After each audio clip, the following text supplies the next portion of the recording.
Goedemiddag, good afternoon. Please take your seats. We are already late.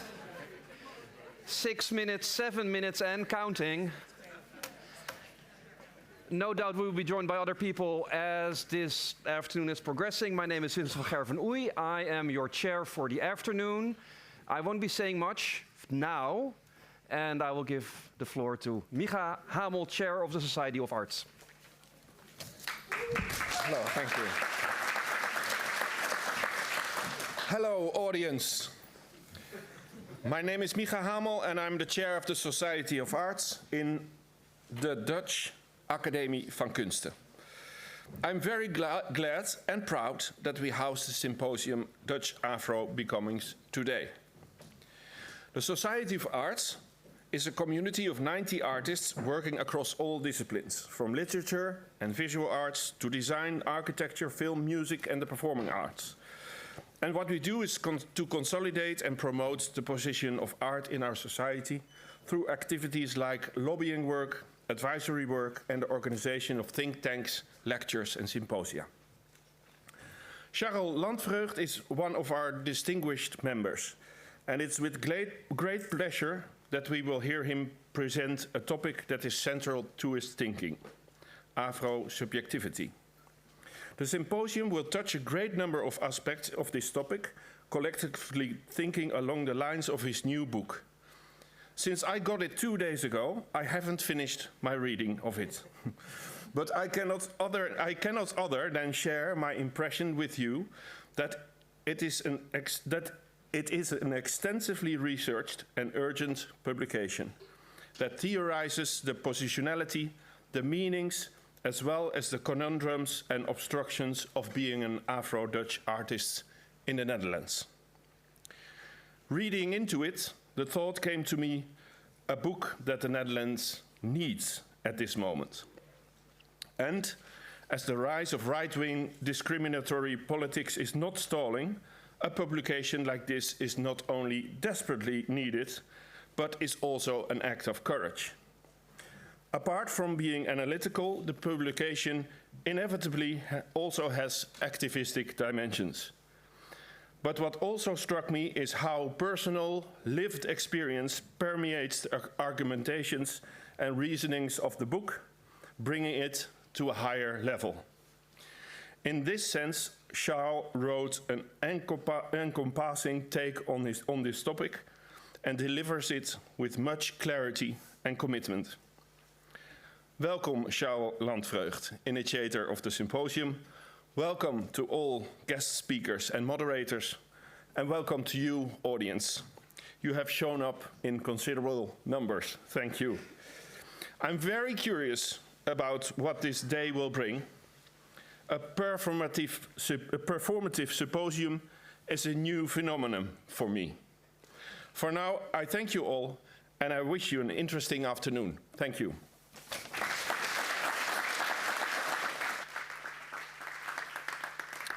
Thank you, Micha. Is this thing on? It is on. All right. Yellow. Yellowish. Geel. Gelig. It took me a long time to see and recognize my own color. Growing up in a middle-class family in a wealthy village close to The Hague in the 90s, the only other Asian people I was aware of owned the local Chinese restaurant. At my Protestant elementary school, we sang the Chinese birthday song, Hanky Panky Shanghai, and I was referred to as Ching Chong or Poep Chinees. I barely knew what being Chinese was. I thought I was native. All of this changed when in 2008 I went on an art residency in Beijing. It is difficult to describe the moment of arriving in China and feeling immediately at home. But also not at home, as every single Chinese person I would encounter invariably wondered why I didn't speak Mandarin if I indeed was supposed to be Chinese. Didn't I somehow remember? So I guess I am neither and both. I guess I am a hybrid, a Chinese, Indonesian, Dutch, Albanian, Japanese, Zorkian hybrid. So when Charl Landvreugd asked me back in 2020, it says 2000 here, that seems a bit too long ago, 2020, to edit his dissertation, which takes this context-sensitive hybrid subjectivity as point of departure, as hegemonic, as, how he calls it, a normal space. This immediately resonated with me. How do we bring this baseline of the multiplicity of identities that we are born with and acquire over our lifetimes into the picture? In his book,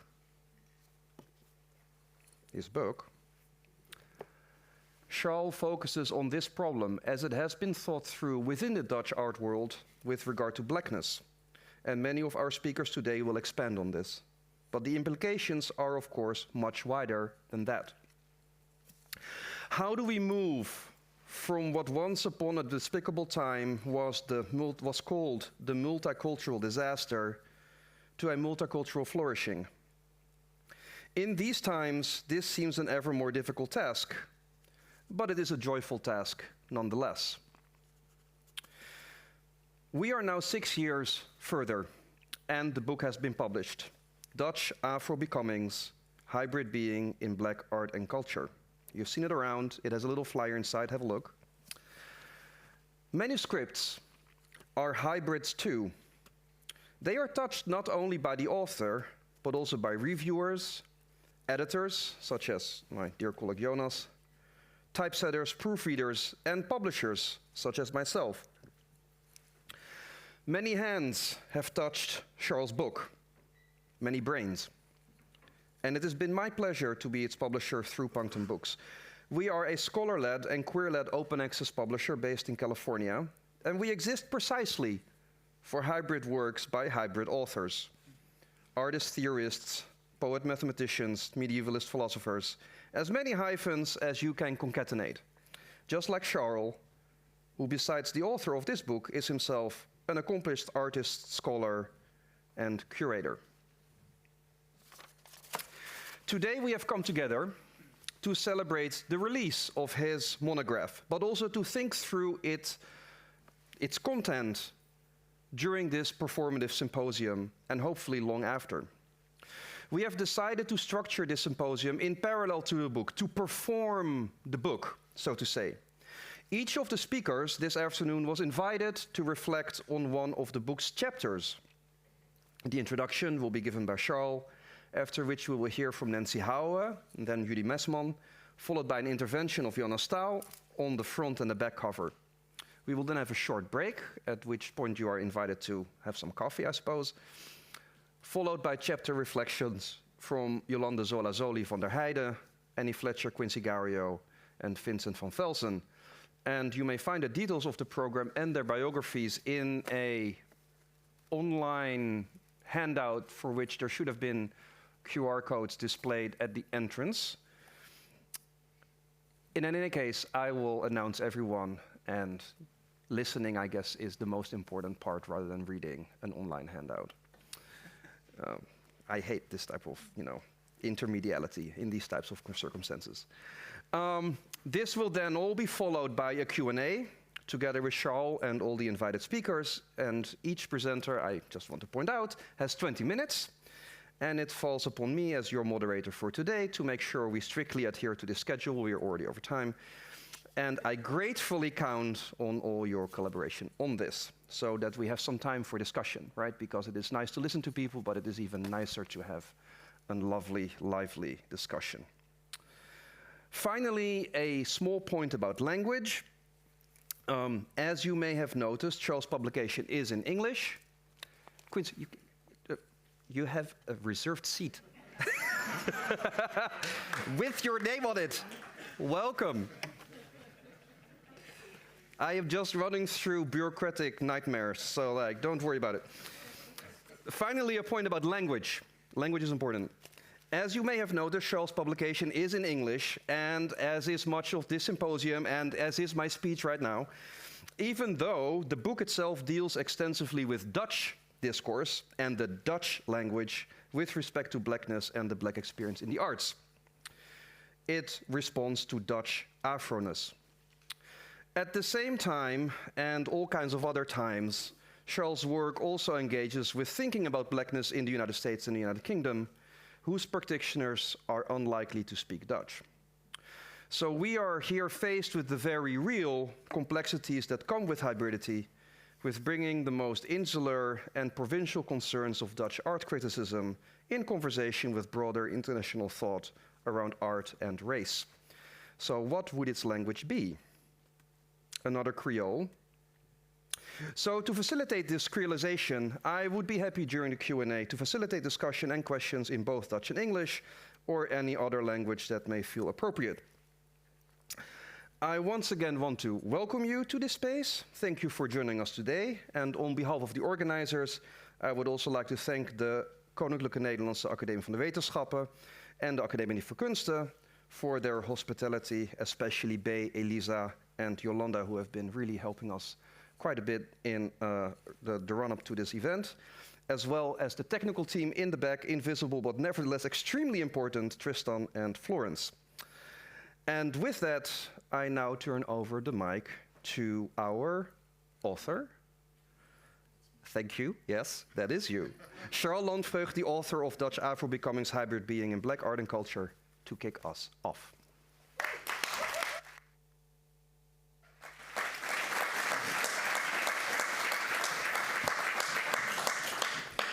Jemig, de pemig. De Valkenburgstraat, volgens mij hierachter.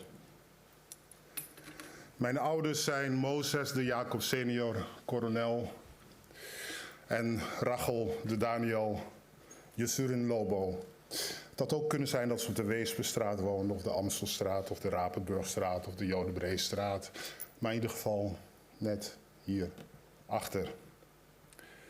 Ik ben Jacob Mozes Coronel, geboren 5 mei 1801 hier in Amsterdam.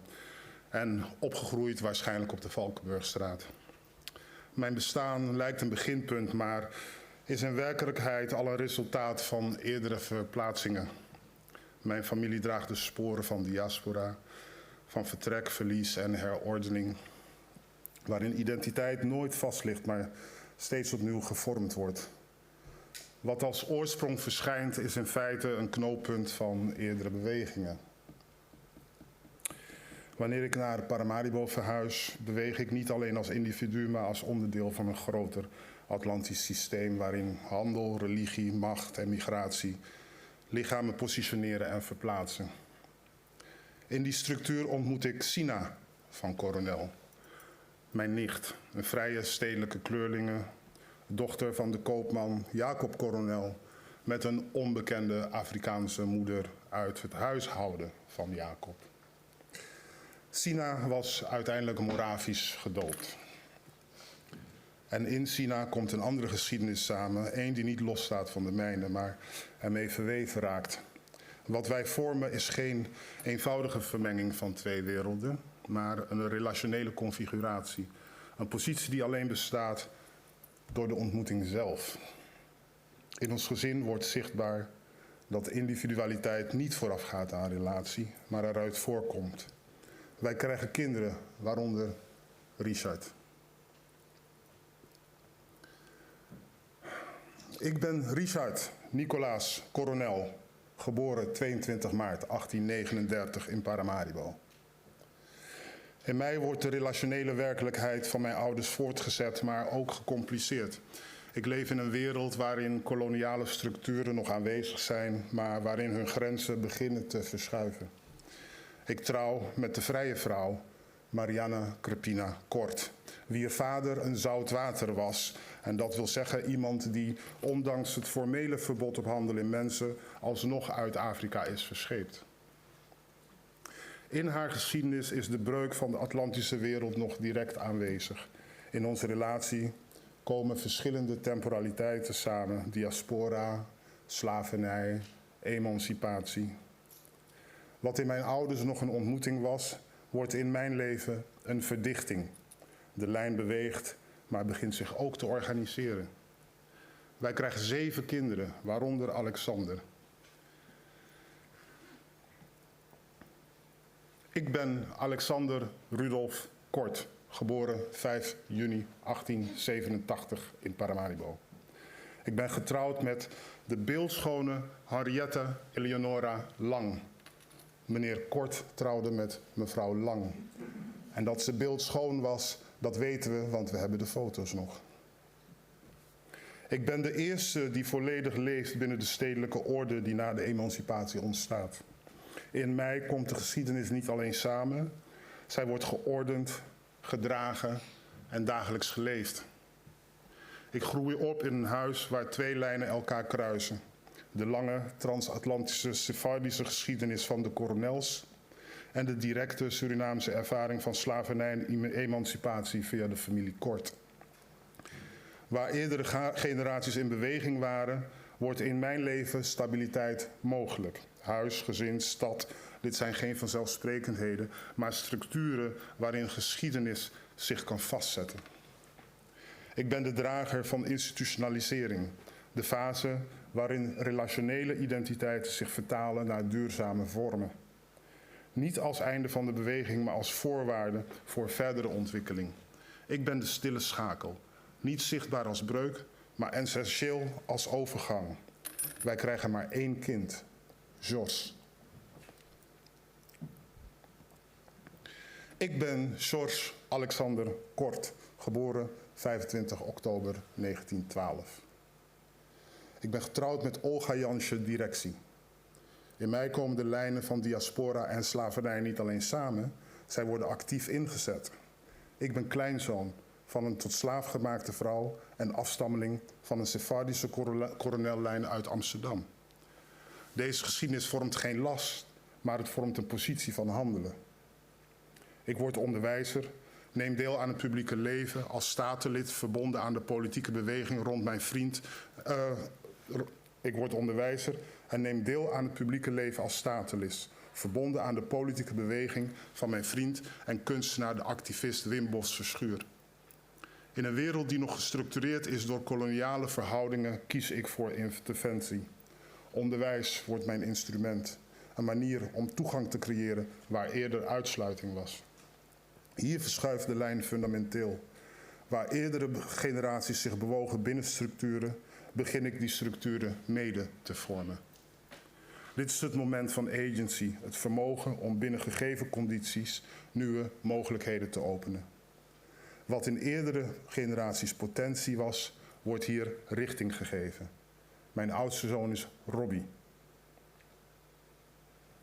Ik ben Robbie Rudolf Kort, geboren 23 januari 1939.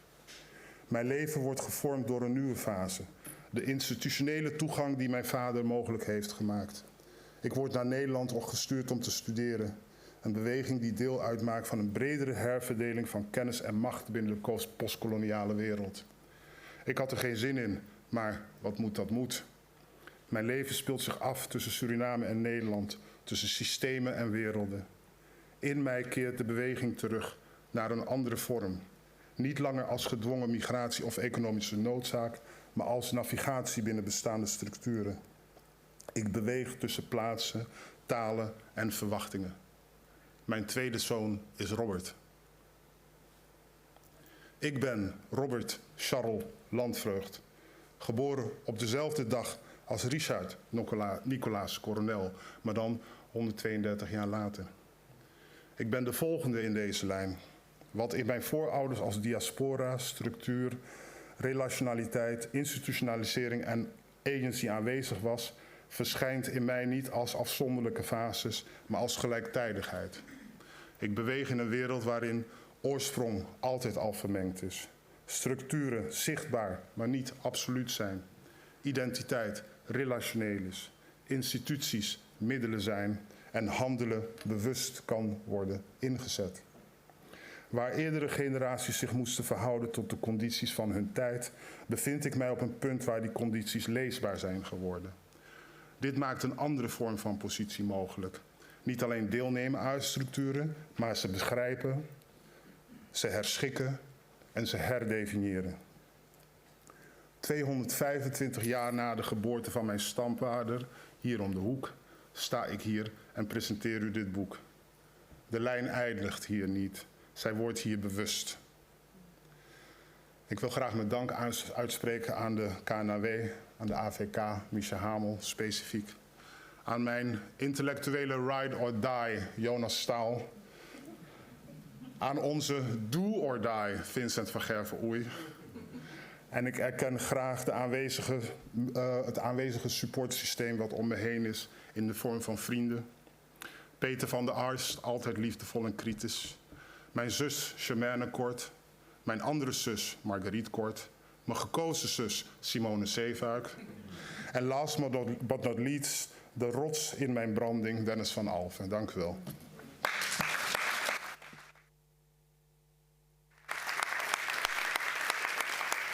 Thank you. Thank you, Charl. We move to our first speaker this afternoon, first invited speaker, Nancy Jouwe. Yeah, Nancy Jouwe will respond to chapter 1. The chapter 1 is titled, "It is not about emancipation, Dutch Afro artists in the Dutch art world." And the title of Nancy's presentation is Aligning with Blackness on Fragmented Discursive Spaces. And Nancy, you will have some water right here if you need it. Oh, you have? Yes. Do you? Okay, I'm just going to put this just in case. Is the timer already? Yes, thank you. Oh my God, look at that. I know. No need for me. So Good. well organized here. Good afternoon, everyone. And then you say, good afternoon. That's it. Well, I want to first and foremost congratulate Dr. Charl Landvreugd, Dr. Charl, for gifting us with this beautiful, much-awaited milestone, which will help open up more needed space to discuss the intricacies of Blackness in a Dutch context. In my talk, I will first briefly speak on some of the issues Landvreugd brings to the fore in his first chapter. And secondly, I will try and connect his work with some of my own work and practices and moments in a process of becoming. And I will do this by sharing some vignettes.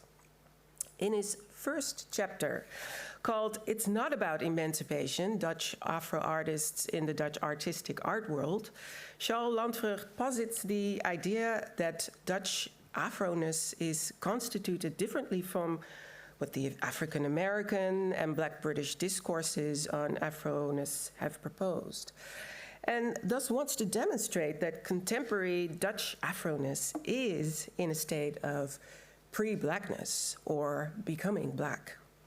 He argues that this state of being, in turn, opens up the possibility of thinking of Dutch Afro-ness along the axis of cultural belonging, rather than of racial difference, which, according to Landvreugd, allows us to explore an artistic environment that moves beyond mere questions of representation.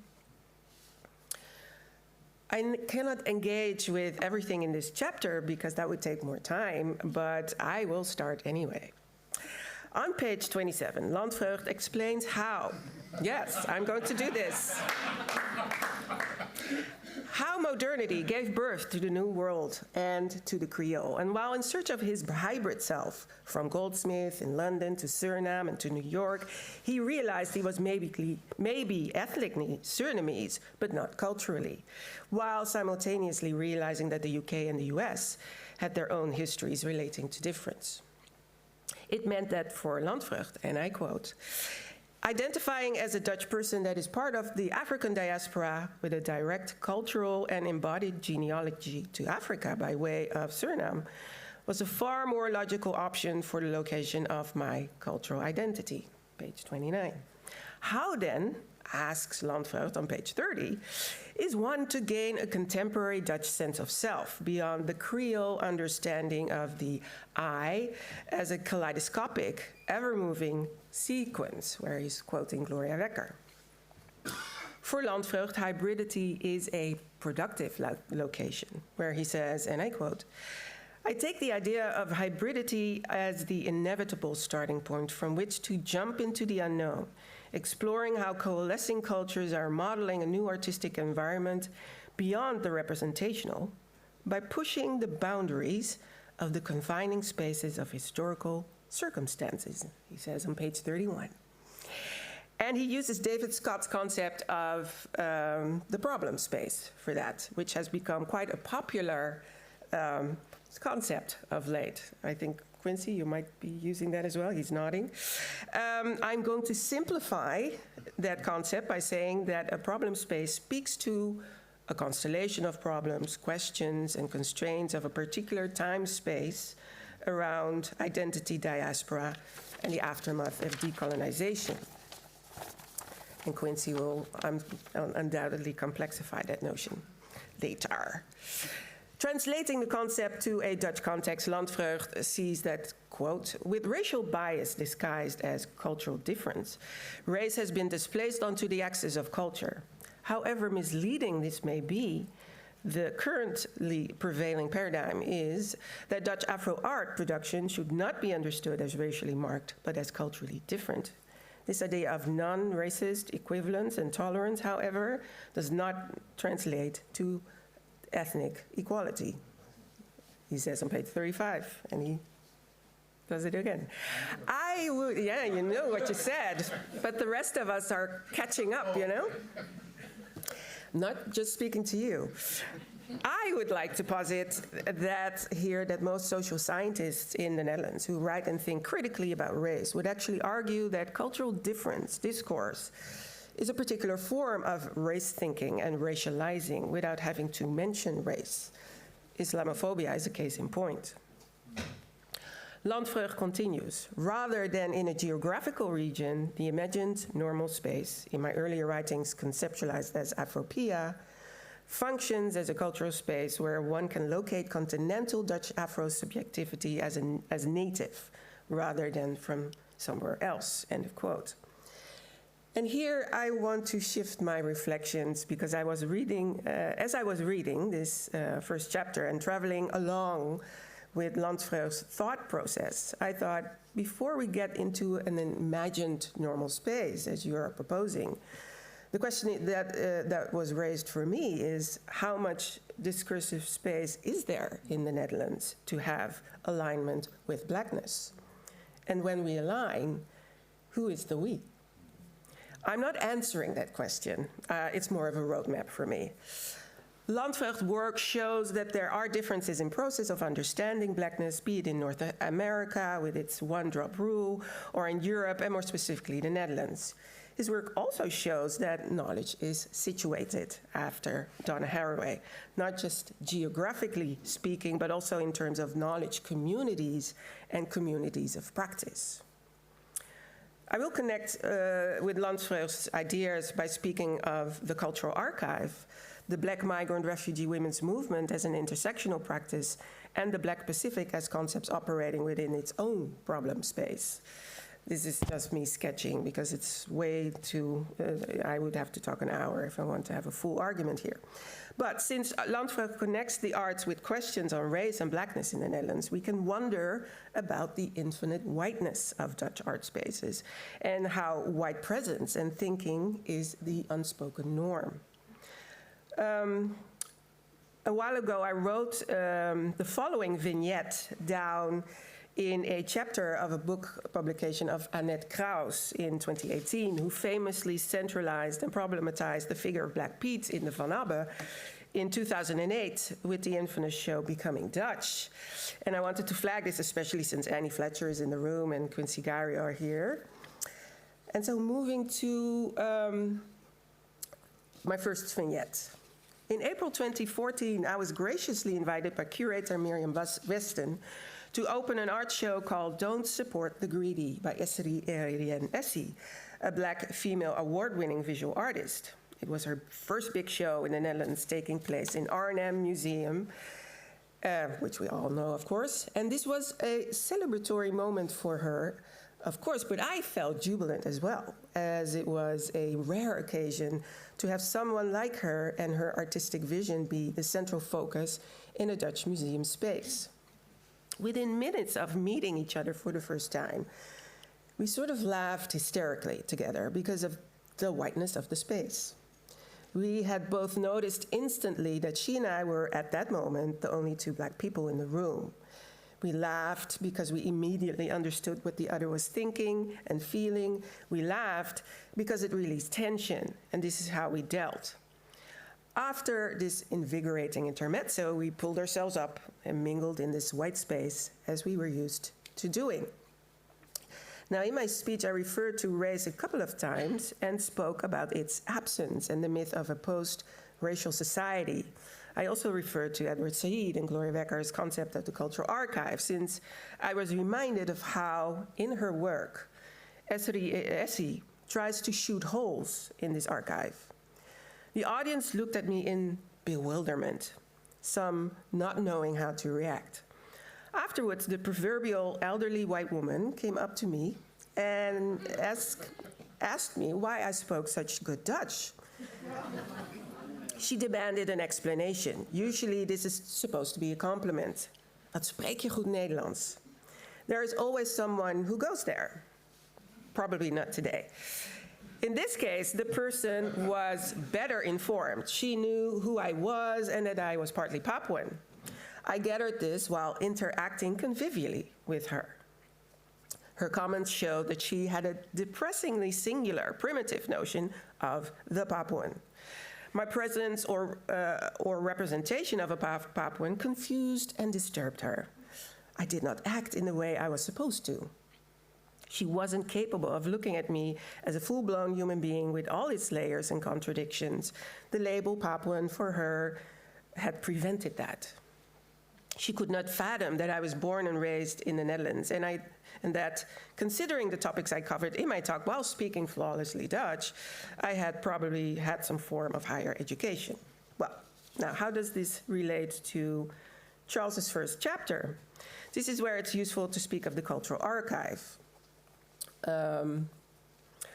Coined by post-colonial intellectual Edward Said in 1983, the cultural archive explains how narratives, stories, and tales inform us within the context of the colonial empire and how that creates a knowledge base. These stories are unconsciously coupled with feelings, thus sustaining a racial and imperial grammar, or more simply put, set of ideas which are translated into language.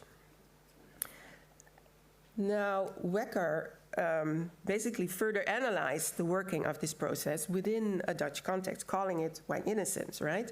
Connecting the cultural archive with that notion of white innocence. And what she meant by that was basically this dominant Dutch sense of self that consists of a mostly silent but self-flattering conception of whiteness. And this is kind of her central question in that book. Now, since the publication of White Innocence, who with her book did a 180 and wrote an ethnography on the Dutch white dominant self, a heightened awareness that a white ethnicity actually exists has ensued in large Dutch circles.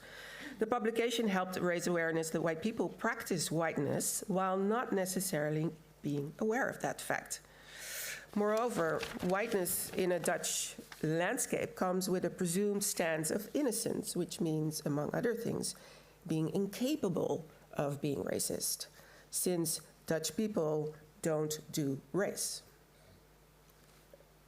And this brings us back to chapter 1 of Landvreugd, since the mechanism I just described says something about the Netherlands equally being incapable to engage in enlarging a productive discursive space wherein the blackness has a place and role that goes beyond racist markings.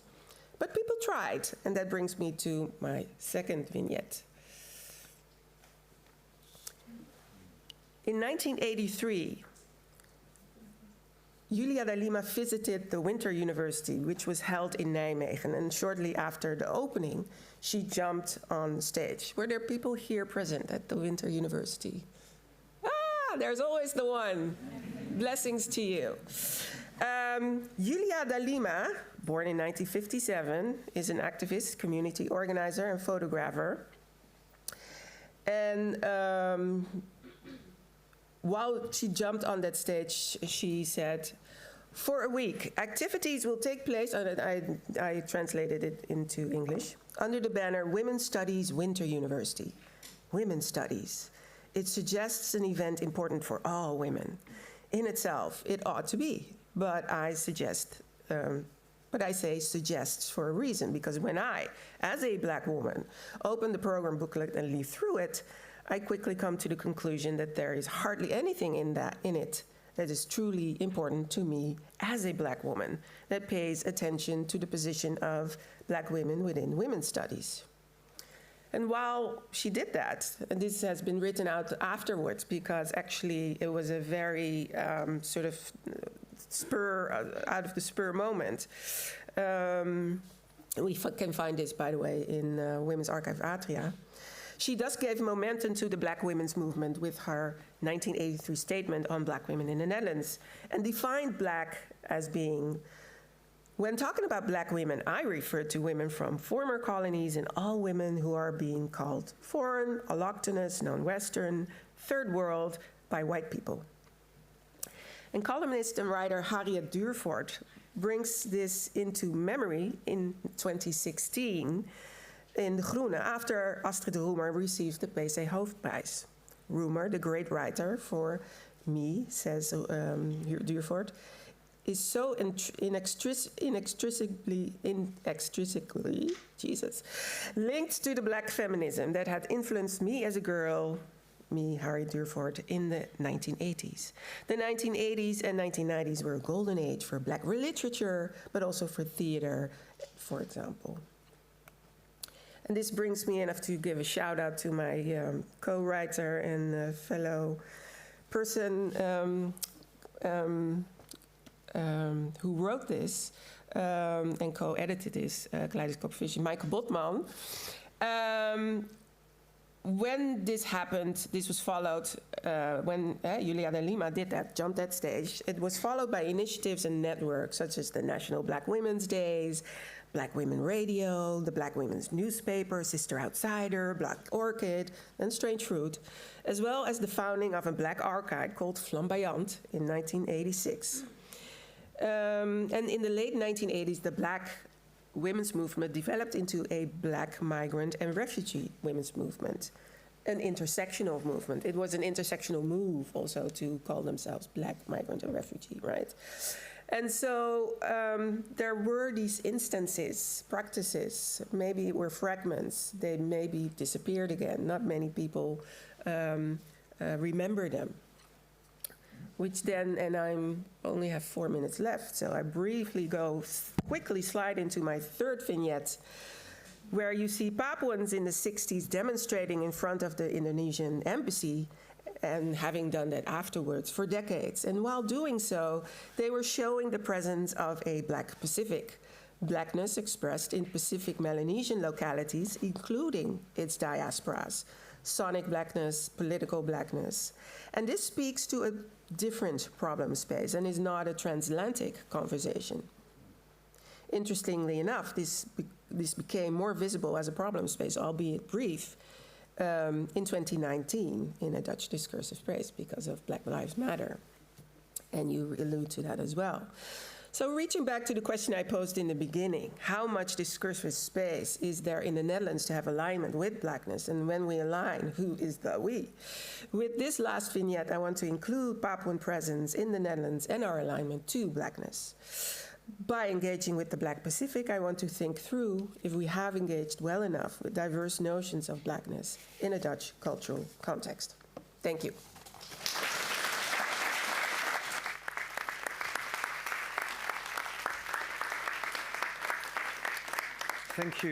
Thank you, Nancy. Our next speaker on the program is Judi Mesman. You have a laptop, so you may want to try and, I think there's an HDMI cable there. In the meantime, I will read the chapter you're responding to, which is chapter number 2, A No Man's Land Patrolled by the International Art World, the Dutch Afro Problem Space in the Late 20th Century. And Judi's presentation is called White Supremacy and Enduring Racial Hierarchies in Artistic Quality Judgments. Slightly different from what's on the screen. Ooh, okay, this looks like it's working. Fantastic. You have some water there if you need it. Thanks. All right. Hi, everybody. Also, thank you to Charl for allowing me to be part of this cool lineup. Charl asked me to say a few words about Chapter 2. Chapter 2, the Dutch Afro problem space in the late 20th century. I am not anybody who does a lot of work about art necessarily, so we talked about what my contribution could be, and it will be mostly based on the behavioral and social sciences that I engage with and some other related areas. And there was a lot in this chapter that linked to work that I've done, work that I've been reading, and the research areas that I sort of engage with in my daily research life. So the chapter is mostly about the question of quality. When is art of high quality? When is it good art? When is it real art? When does it count as art? And that is the big question here. So I'm guaranteeing quality right now. Yeah. I just take it upon myself to be that person. But that is not what the chapter is really about. It talks about quality and the problematic ideas about quality when it comes to art. So in the book, Charl writes, for example, this quote by a director of a big museum back in the 90s, who wrote this: "I'm putting together an exhibition of Surinamese artists. It does not include a single really good one, but I find it an intriguing phenomenon." Kind of a shocking quote, really, right? And we're like the 90s, it's not that long ago. Second quote: "In contrast with Western conceptual art, which challenges the intellect, this South African art is corporeal, right from the heart." So are we seeing here the difference between intellectual art and art that is, you know, more from the body and from the feelings?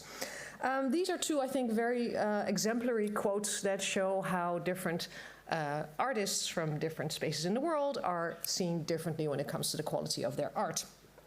Now, when it comes to defining quality and thinking about what is quality, people think that they are actually able to assess quality.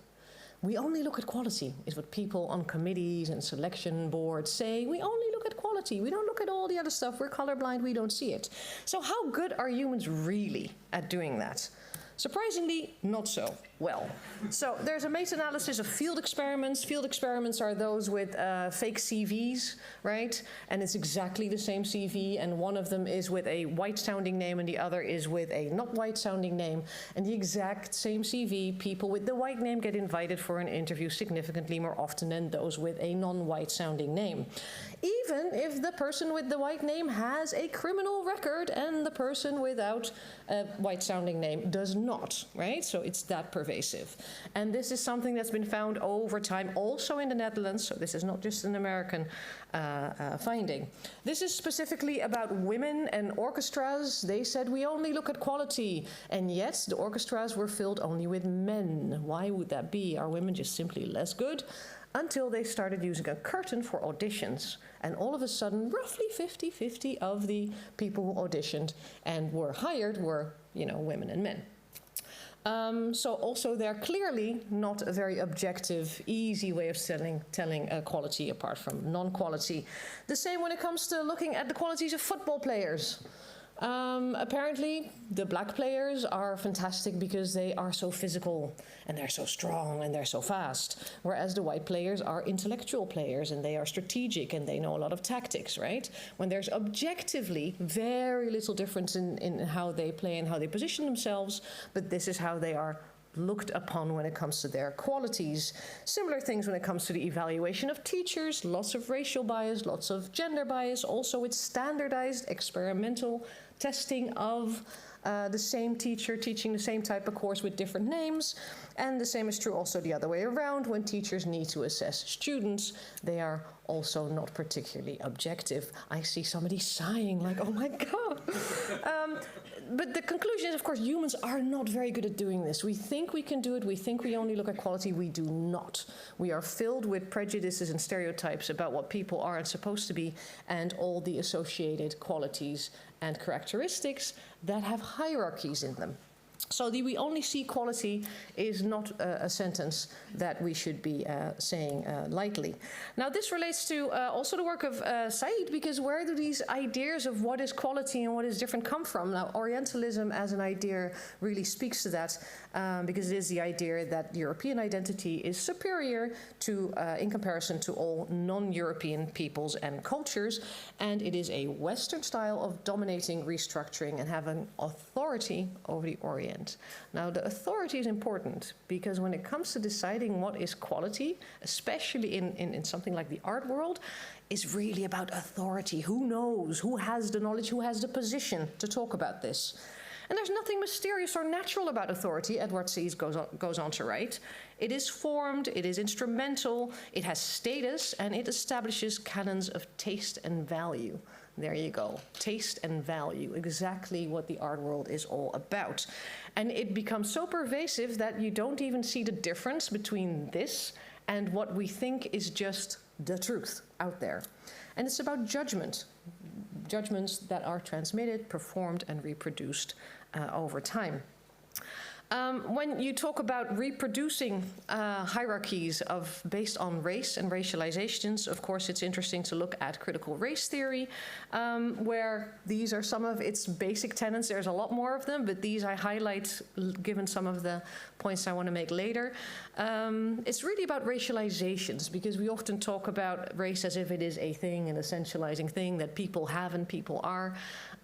It is very important to think of race as a social construct with very real life consequences in terms of racism. And the racialization is done specifically to make those hierarchies persist, right? The racialization is you belong to this race, you belong to this race, we belong to another race, and that is a very easy instrument to talk about what is good, what is superior, and what is inferior. And these are the hierarchies that we talk about.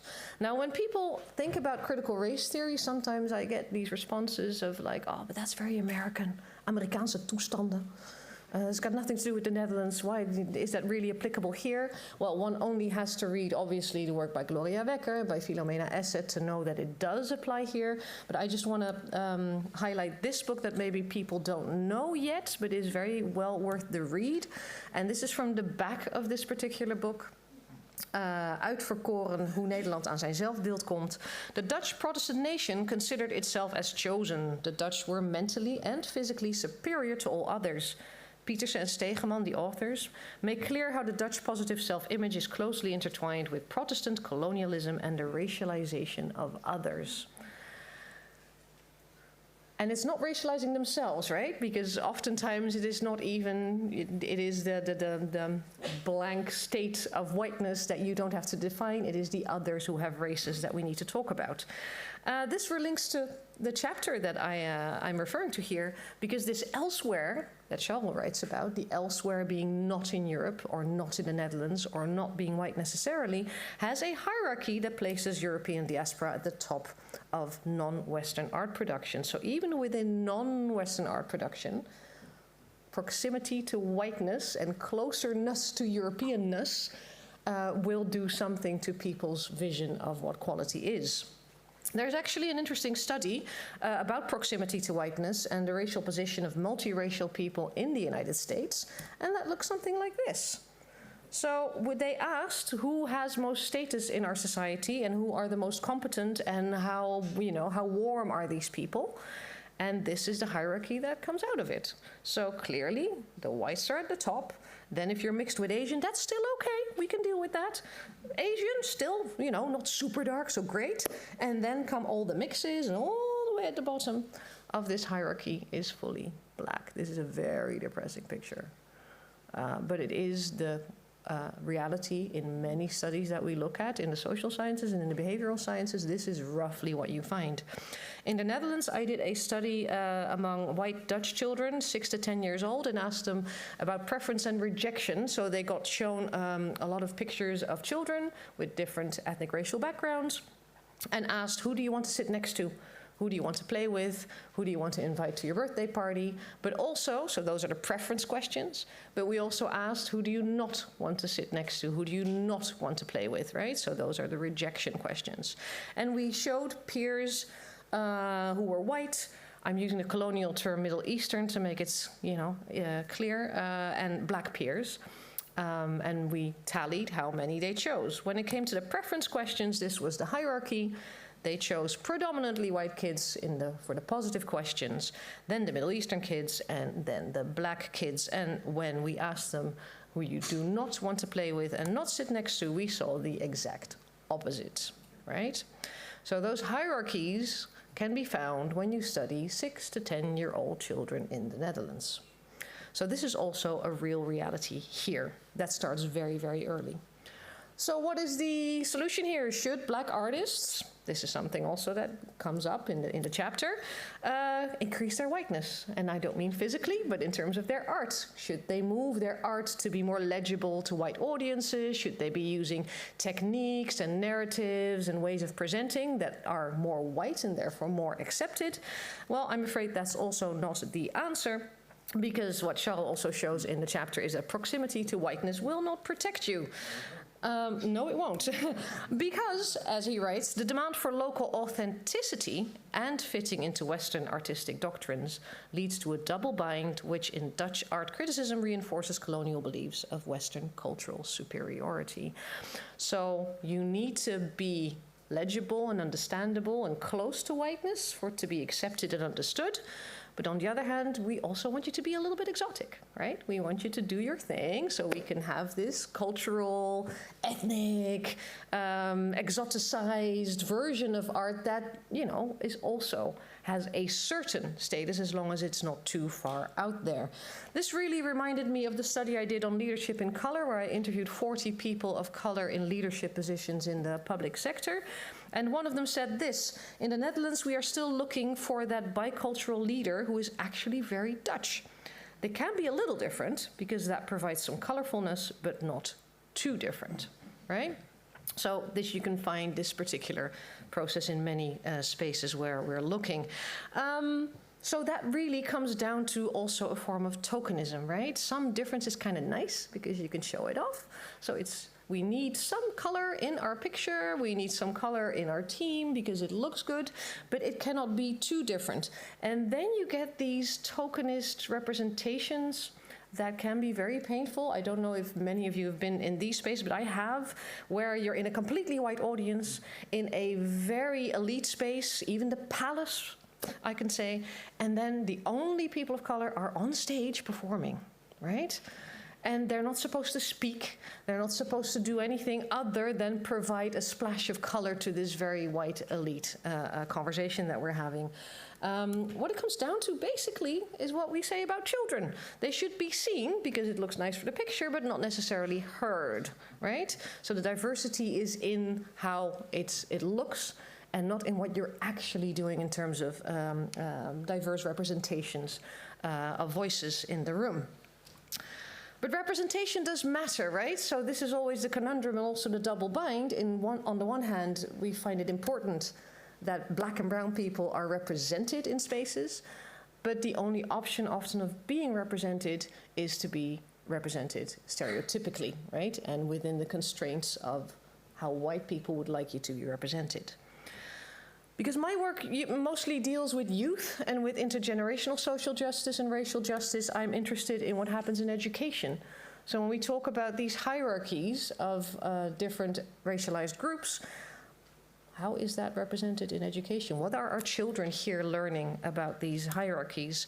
So these are headlines from newspapers translated about some of the studies I've done on textbooks.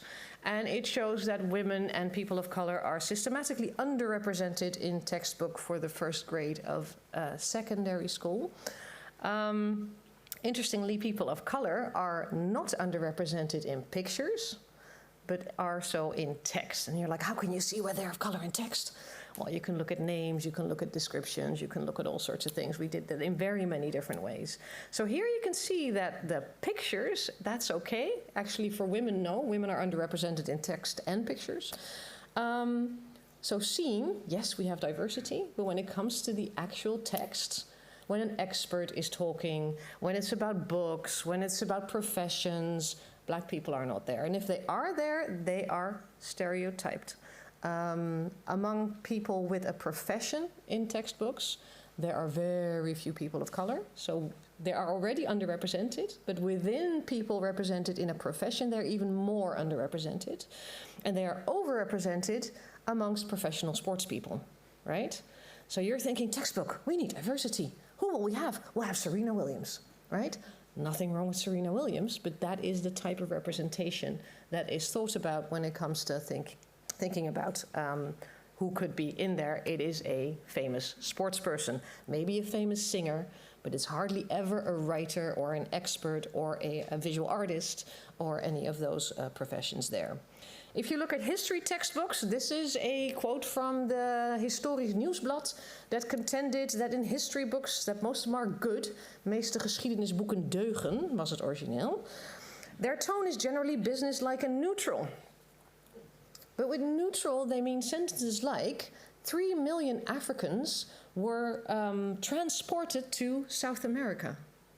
Yeah? Transatlantic slave trade. This is a literal sentence out of a history textbook. With neutral, they mean a description that rids the entire history of the violence and the context in which it happened and portray it as, in Dutch it was, 3 miljoen Afrikanen werden overgebracht naar Zuid-Amerika. Come, over here, you know? It almost sounds nice, you know? So that neutrality is very problematic. So it's praised as a characteristic of our textbooks, but it's very problematic because it hides a very violent history. This is from the thesis by Yolande Hartendorp, who wrote very nicely about also history books and how perpetration by the white Dutch colonizers is really minimized through passive sentences, not really putting in who did what. So things happened as if there was nobody who was doing the thing, right? And finally also about how Africans are represented in several different types of textbooks, including history. When it comes to art education, this is a book that deals with art education. And what they show basically is that in these art education curricula and books, these are the messages. The best art is made by male Europeans. Oil paintings and sculptures, preferably in marble, are the most important. Social cultural meaning doesn't matter, and the best art is made by individual geniuses. And there's a lot of studies that show as soon as a field is characterized as being peopled by geniuses, women and people of color no longer belong. So the label genius is an exclusionary label immediately because the association between genius and women and people of color just is not there in most people's heads. And other publications about art education specifically have noted that the arts can basically be described as white property when it comes to how it's being taught to our younger generation. And the same here with the white habitus of elementary art in art education in schools. So now what? So if our education system isn't doing what we're supposed to do, well, I think what we can do is first start with acknowledging this. And acknowledgement is not enough, but I do like to start with, this is one of my favorite quotes by Doris Lessing, one of my heroines. Ideally, what should be said to every child repeatedly throughout his or her school life is something like this: you're in the process of being indoctrinated. We have not yet evolved a system of education that is not a system of indoctrination. We are sorry, but it is the best we can do. At least we're acknowledging what we're doing here. There is a little light at the end of the tunnel, because this is the textbook used by that my 17-year-old, my youngest child, has in their art class. And I, of course, looked through it, also preparing for this. You know, what are some of the problematic stereotypes? And, you know, what is invisibilized and minimized? It's not that bad. This is quite a good book. It actually has a whole section on Said and Orientalism and the problems of it. I was really pleasantly surprised. This is a pretty woke book. I wonder, by the way, it's by Staal and Roeland? Staal? No? No? I was just thinking. Were you involved? But then, and then, of course, one other thing, and then I'm rounding off because it's only 1 minute left, with the study Leadership in Color again, where I think it is important to look for more leadership roles for people of color, black and brown people, in the arts worlds. We're seeing it in the theater world, pervasively, actually. 3 huge theaters in Utrecht, Amsterdam, Rotterdam being led by people of color. I think that would have a great, effect on the field. But careful, because this is what one person said, diversity and inclusion issues in an organization are not solved by one person of color in a leadership position.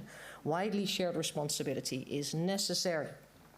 And then ending with a caution that racism is just distraction, and we should not get too distracted. And everybody tends to forget the last part of Toni Morrison's quote when it comes to this. In the end, the disease is not racism. Well, it is also racism, but it is greed and the struggle for power. So where do we go from here? Something like this.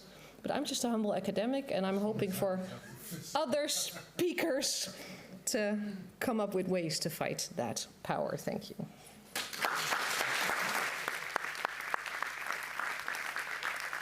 Thank you, Judi. Thank you, Judi. Our next speaker, our next intervener is Jonas Staal, who will present us with and on the back cover and front cover, featuring a work by Charl, in fact. Jonas, you have a little bit of water next to you if you need it.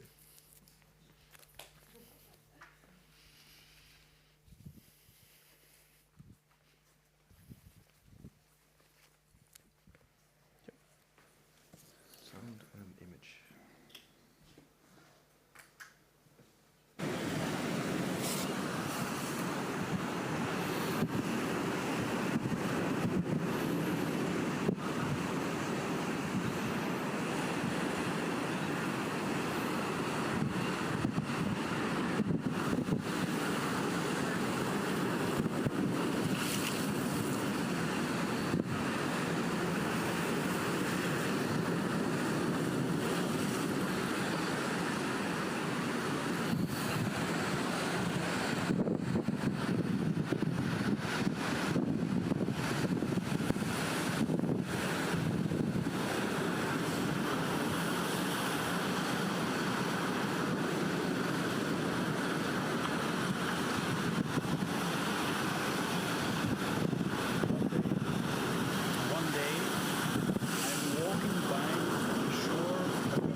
see a man in a black mask with a pangi wrapped around his waist, standing on a group of large rocks.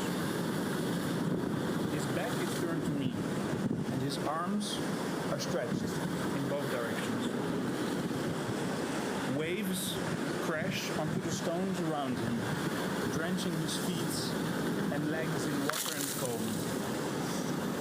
While his face is turned toward the ocean, his pitch black mask, adorned with robotic antenna, faces me.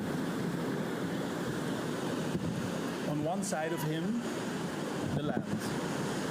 The land from which ancestors were abducted and treated as commodities by a monstrous global power that declared living worlds, peoples, and entire ecosystems into objects.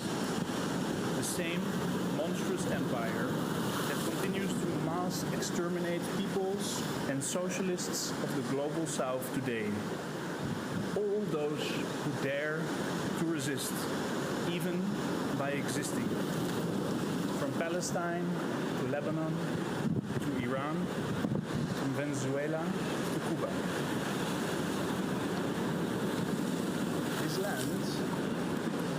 This land equally testifies to resistance against empire.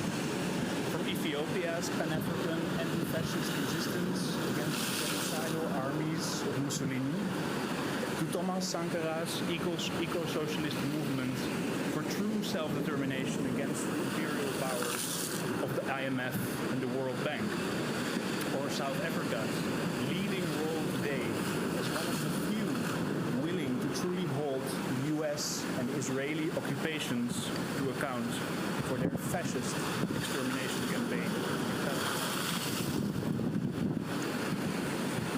On the other side of the man, the ocean. The ocean. Ancestors were forcefully abducted to an old world suddenly declared new, as if empire was ever able to discover anything, as if everything in the world does not already know itself on its own terms and within and through its own communities. Empire cannot discover anything because it cannot know. It can only own. And what it owns is a massacre, the necro-political ruins of the dead. I want to ask the man something. But as I take a step towards him, I suddenly feel unsure of myself.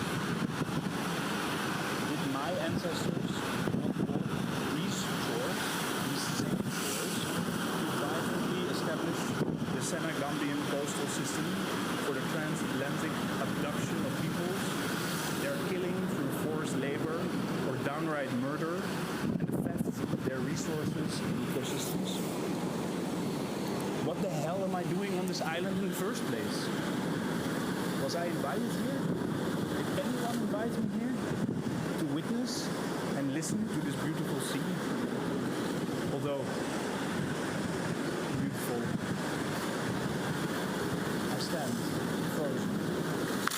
And I look at the man again. And words start to emerge from somewhere.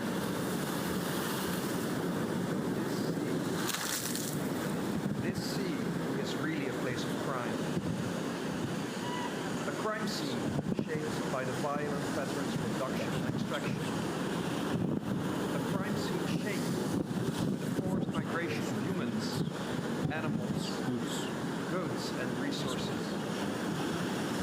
A grave of peoples who chose self-improvement death over slavery.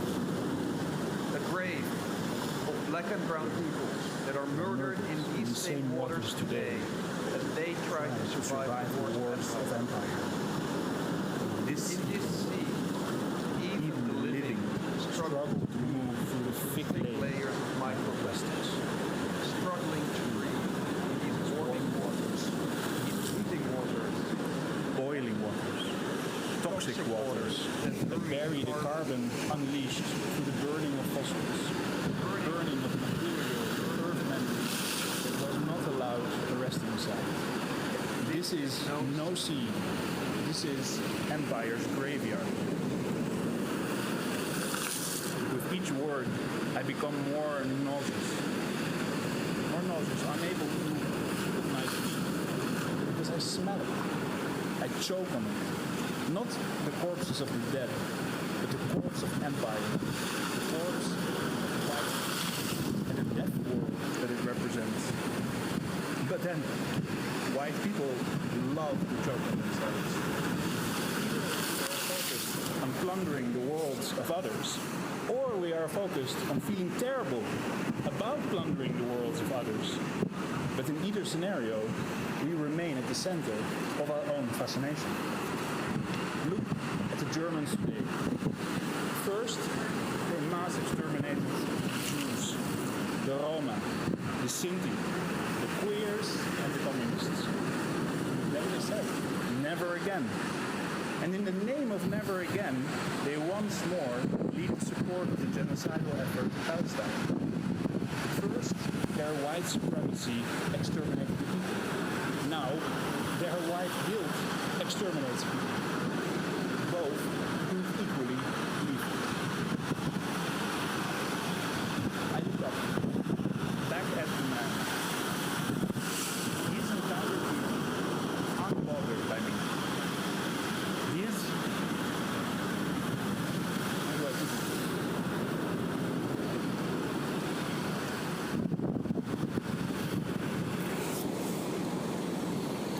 Normal? I know it sounds strange. I have no other word that comes to me. He inhabits normal space. He lives entirely in his place, as if there is no location or appearance that would be more self-evident, more unquestioned, more manifest. And I try to do something. I try to look. I try to really look. And it dawns on me that the man is a time traveler of sorts. He inhabits normal space, but not just in this time. He carries with him various times, various temporalities. He belongs to this place and simultaneously to many others. While his human face is directed to the toxic ocean's history and present, his hyper-technological mask faces the homeland, his birth site, and the site of the original sin of colonial extraction, and equally the site of ongoing anti-colonial and anti-fascist resistance. This is the place where he has returned into the past's future, the future's past. His pitch-black mask is the future, staring back at me. And the words come to me. But it's clear that they are not words of mine, as if they are lent to me, as if they are only borrowed. Are Atlantic performers, time travelers that are shaped by histories of violent theft and the rise of wickedness. Their blackness embodies a world fractured by colonial violence, a world repaired time and again through anti-colonial resistance.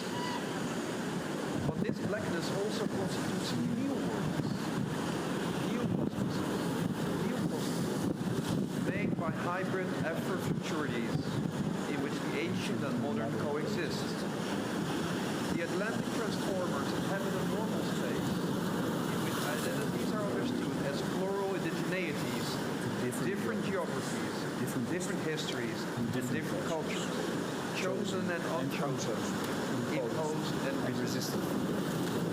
Native to hybridity, indigenous to transformation, belonging to different lands, times, thoughts, and languages, all without question, without explanation, self-determined across space and time. Whose voice is this? Is it even possible that I did not think about myself for a moment? I remain still, and I listen to the sea, that grave of empire.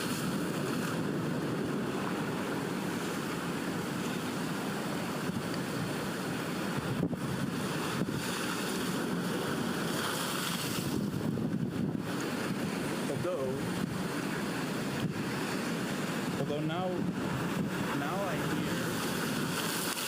I hear and see and feel something else, also present in this ocean. A spectre underneath, a spectre beyond the toxic terror imposed on the watery womb of the world. Whispers, shouts, declarations that proclaim. We will change. We will transform. From all our rivers to all our seas. With all of our rivers and all of our seas. Wait. Did I just think that? Say that? I look one final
Charl Landvreugd's Atlantic Transformers in the Door from 2014, the cover of this magnificent book that in a moment you can take for free.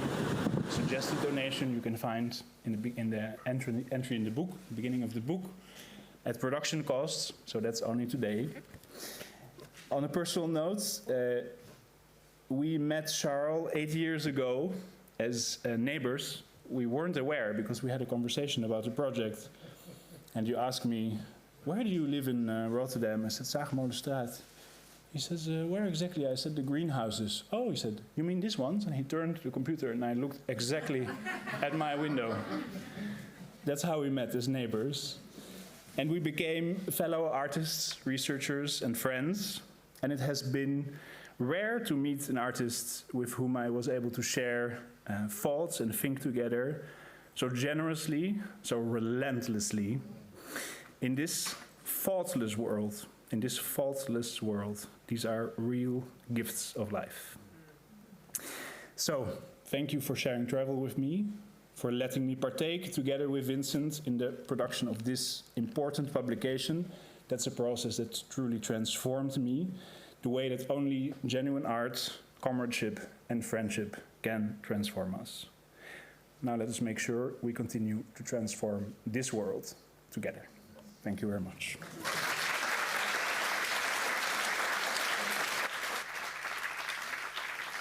Thank you. Thank you, Jonas. And with that, thank you, Jonas. With that, we come to the end of our first session. We now have a little bit time for a break. We are marvelously on time, 7 minutes ahead of schedule. Thank you, everyone. I love this.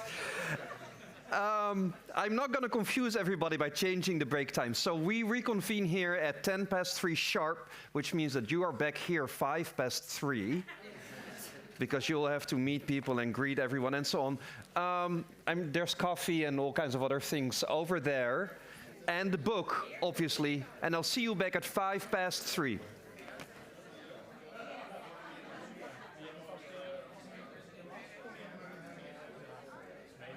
All right. I mean, I must say it is 3:07 and you're all in the room. Yes, yeah. Nearly all.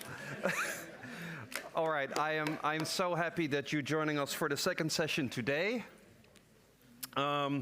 We're gonna continue until 5:20, and then there's gonna be a reception outside, and then I will repeat that statement probably towards the end. So we are dealing with 3 chapters and a conversation. First, I want to invite Yolande, Zola, Zoli van der Heide, and Fletcher to join us on stage.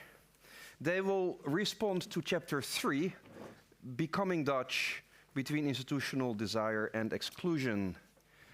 And your mic should work, you have a clicker, so you're ready to go. Thank you.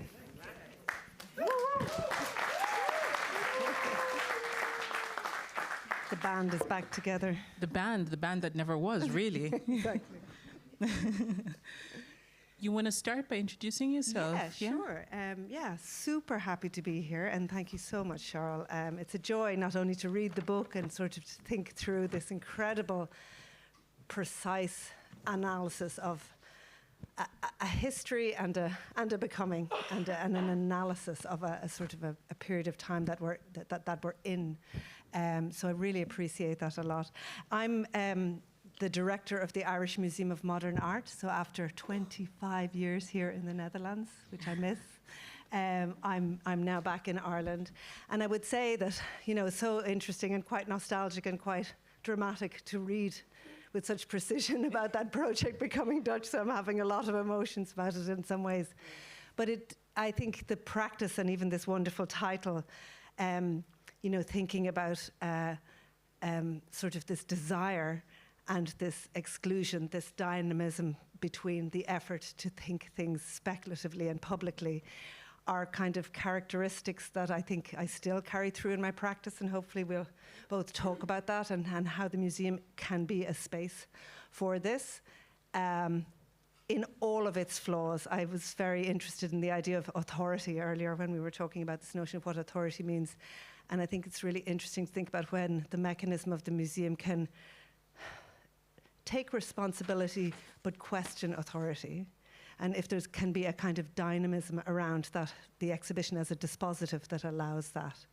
And they are the things that I think I learned through that journey of becoming Dutch. Thank you, Annie.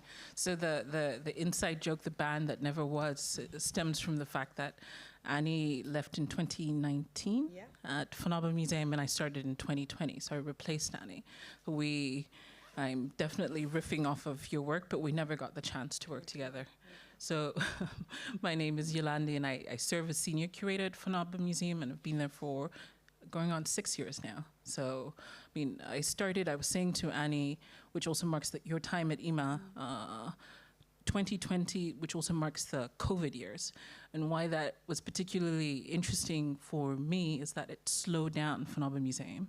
So it slowed down the institution so that you could see how the institution is mechanized. And that, I think, similar to how you stumbled onto working on the collection, that's the result of me working on the collection. So I was invited to think through temporary exhibitions primarily. And COVID hit, and I think it was particularly that time too, maybe you will remember, we saw a lot of collection displays. So I think a lot of us within museum fields were working with what's at hand, because we couldn't transport work from afar. So a little bit of quality hiccup of that time is the result of me working on the collection display and Charles Escher.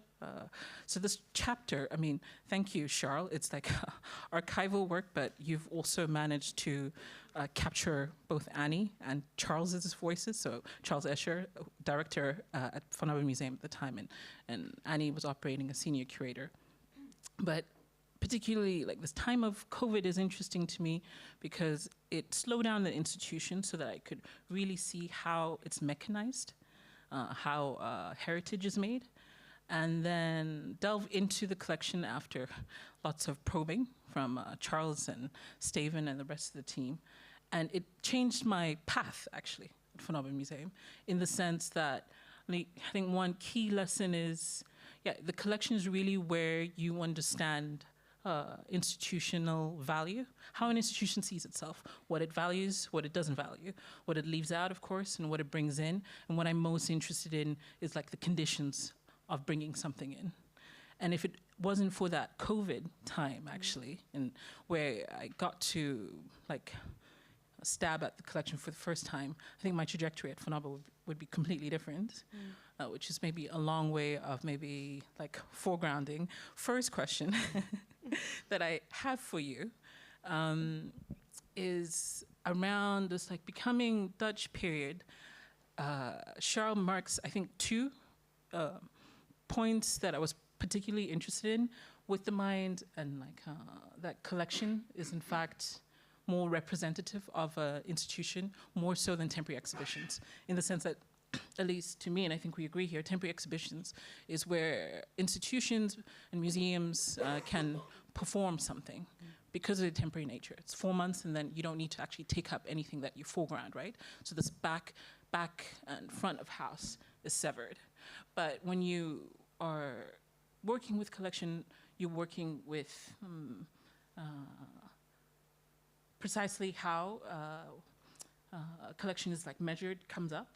And because of the duration of it, you can really dig into the weeds of what is actually going on in an institution. So there's this point where Charl, that will make happen a few times, he highlights that during the becoming Dutch period, now maybe I will also quote, following Nancy, page 120, Nancy. We can do it too.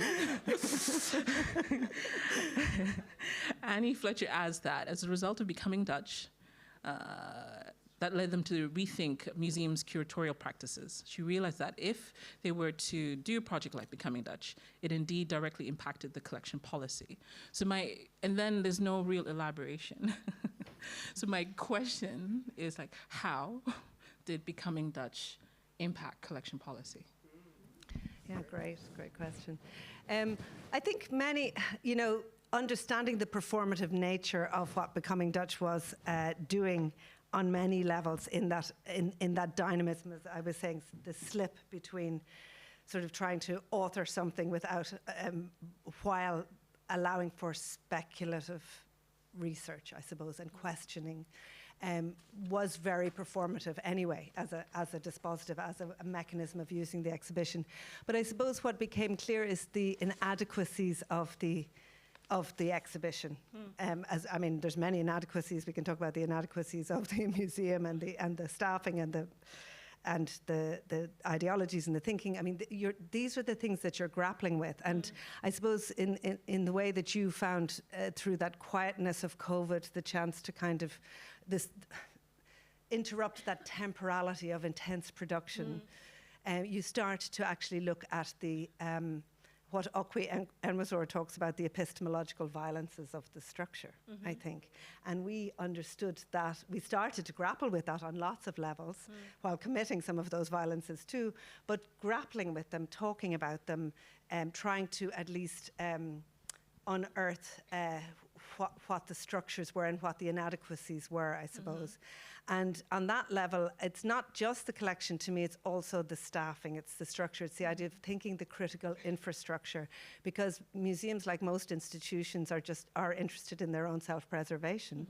So unless one literally, so how would we allow that kind of dynamic, speculative questioning collectively happen? We could do it, we could perform it and mean it and engage with it in the exhibition, but it doesn't have long-term impact unless that feeds into the infrastructures. And one of the core infrastructures, in fact, the DNA of a museum, is its collection. So I think for us it was understanding that. So things like analysing the collection, with lots of really brilliant projects. I mean, Galicia Lat led a really extraordinary project called the Museum Index, which started to really analyse. Oh, you have something, okay. Very good. Started to analyse what we understood this, sorry, I'm probably dipping into lots of things, this romance with globality that we had without a located precision about where we were coming from, and how to kind of flow between these two things. And some of the really fascinating things that we realized was that while we considered ourselves a very international museum, when one started to dig in, a huge part of that was obviously the States, Russia, as you can see, certainly Europe, but entire swathes of the world are completely erased or not thought of. And this ease with which we claim the authority of being international or global was part of that sort of authoritative ease and confidence that the modernist museum had. Okay, I'm going to press you a little bit. Okay, keep going. What precisely did you do to policy when it came to collection? What did you introduce as a response to that? I think we introduced we started to write the acquisition policy in a much more deliberative and questioning way, where we started to analyse things like art and art histories, to try and analyse how they were actually produced. Art and autonomy was another one, which talked about this notion of somehow the autonomous material object as mute and appropriate in the canon, and other things as not that. So I think it was probably, I think there was 4 categories. I'm not sure I can remember all 4 of them now, but they were the attempt to start to question very particularly the idea that it was building the collection was not based on taste. And I remember having this discussion, actually, at the time. It was quite interesting, with Gitte Luiten, who was the director of the Mondrian, and she was saying that, we were the only museum, actually, who was coming up with quite deliberative categories, discursive categories from which to collect, rather than saying, well, it's our fantastic taste. That means that we all run after the same Steve McQueen and the same Yoto Barada or whatever, because it was particularly in fashion. I mean, all brilliant work. But so I think that was precisely what we tried to do, to be much more transparent and deliberate about all of the mechanisms. Does that answer. I mean, we can go on. But maybe to introduce this this map, you are familiar, I think, with an older version of this map. So this is the museum index, and the museum is multiple. So still Joost Grotens, graphic designer, who made it. So here, it's a way of understanding the Van Abbe collection, small collection, about 3,600 artworks. And here you can see the geography of where the artists come from. So this emphasis on US, for example, is present, whilst Van Abbe might be known, at least here, for its decolonial positionality, but you will see there's barely any works from the continent, which is something that struck me when I entered. And then what I showed, oh la la, I think I have to go back. Sorry. Beg your pardon. And and then this graph that I showed is museum index, different interpretation as well. And here you see like a binary, yes, problematic, but binary like male, female representation of artists in the collection. So if you zoom under the M's, of course, male, it's 630 something, as opposed to 100 and something female identifying artists in the C's R collection. So like, I think you, Nancy, say this, like, what we don't measure, we don't know. So when I entered, these were the facts and figures, essentially, that I was working from and with, which was like a rude awakening too, because Van Abbe Museum was in fact very different to what I had thought. Yeah. And we performed something else than actually maybe the materiality of what was there. Yeah. I mean, yes, but that's less interesting. It's not like Exactly. we said, like, I mean, they're heritage institutions. I think it's very clear. I use those numbers often in presentations, not so much to like wave a finger at Van Abbe, but more to invite us to think that this is likely what your local modern art institution, museum looks like. This is what it looks like. And when you have it as data, you can in fact, because I think we know it subconsciously, but when you see it in data, it's an awakening. So talking about like maybe norms or normativity. So when I was working on the collection display, and this one is called, the first time I worked with the collection was in 2022 in A Lasting Truth Has Changed.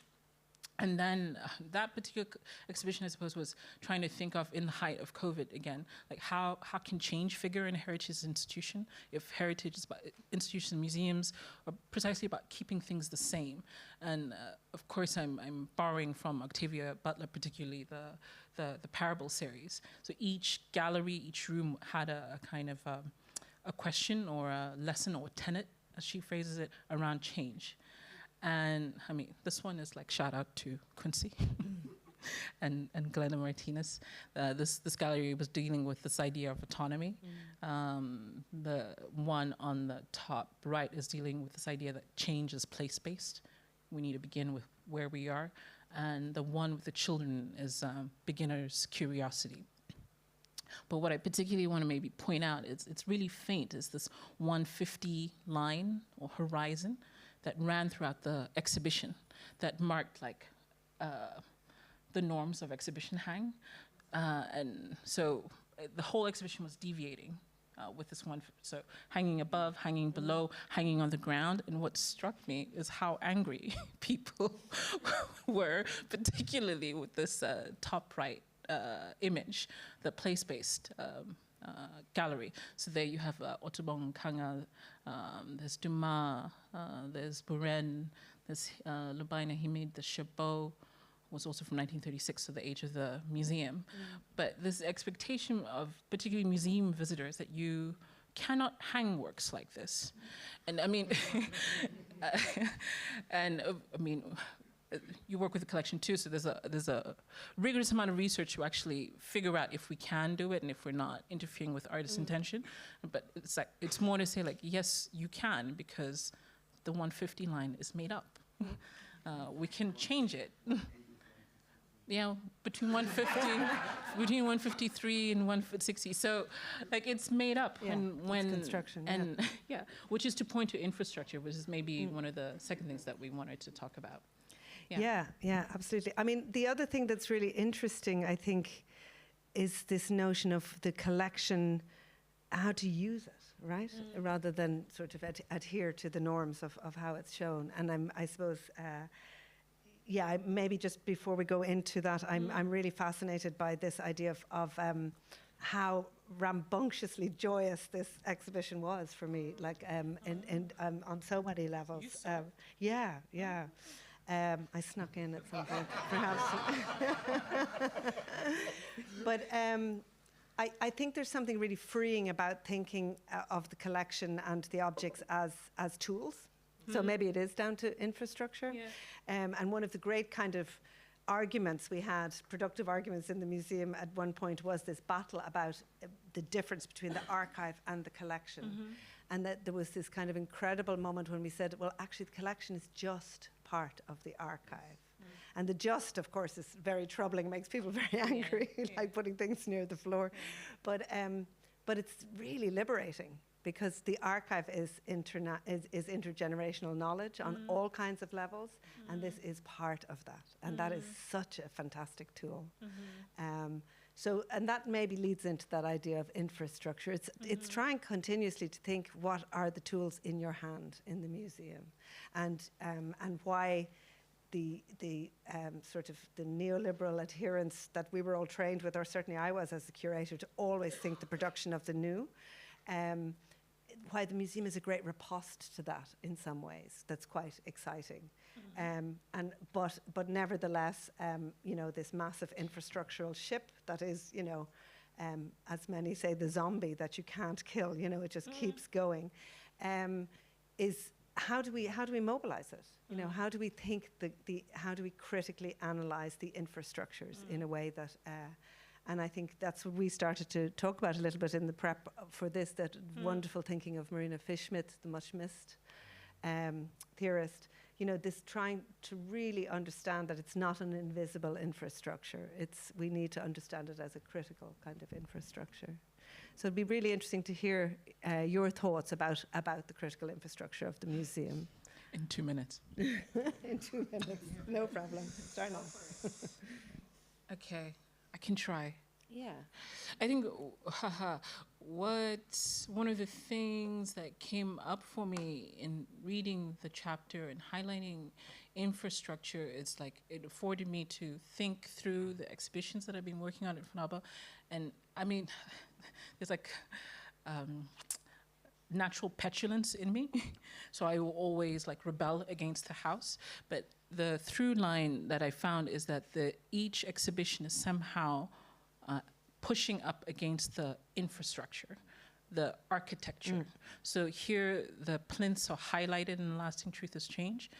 This is a solo exhibition with Sangwon Kim from 2023. And without going into that exhibition, which is really interesting because I had to think of it too, Charl, because Sangwon's also thinking through migration. So this exhibition, Protected by Roof and Right Hand Muscle, which Janine Armin in the crowd, there you go, just wrote a lovely PhD on too. One of the things that we were thinking about is how to think through the thresholds in the old building.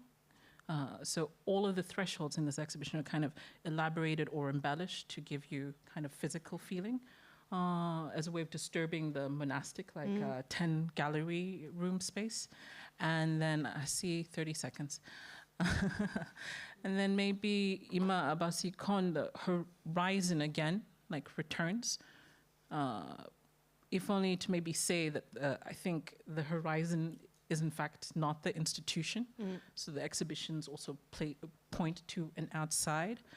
And here is maybe coming up. So I'm plugging collection display, which is the second time I will work with it. And here we are like adorning the institutional house, the white cube, and bringing in like notion of capriccio. Beautiful. I can't wait. Opening? 6th of June. 6th of June. 2026. You will be there, actually. Yes. Yeah, it's already scheduled. I'm coming. I think that's our time.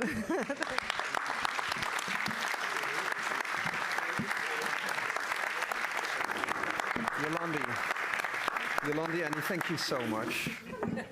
Thank you so much. move on, and I'm gonna move this clicker here. I think we have Quinsy Gario next up. Who is responding to chapter 4, He Who Moves in All Spaces, the Wakaman project. I'm gonna also turn this one to you so that you may see the time. Under the title 101 Wakabun.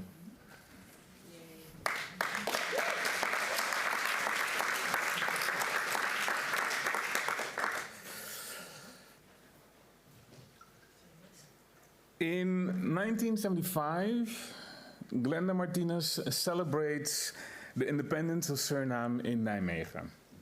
Before she was my mother, she was an artist, a student, a child, a sibling, a loved one. In 2005, Wakaman opens their eponymous exhibition Intent in Rotterdam. In 2005, Family Connection opens their eponymous exhibition in my aunt's family home in the Amerikanenkamp neighborhood on Curaçao. It is the second time that Glenda Martinez, my mother, is back on the island since she, my brother, and I moved to the Netherlands. In 2003, she returned briefly for my grandmother's funeral. Martinez turned a family gathering into an exploration of aesthetics. In 2019, Glenda Martinez and I performed Whiskey in a Crate Intent in Rotterdam. In the exhibition, No, You Won't Be Naming No Buildings After Me, we talk about the uprising on May 30th on Curaçao against the Shell refinery.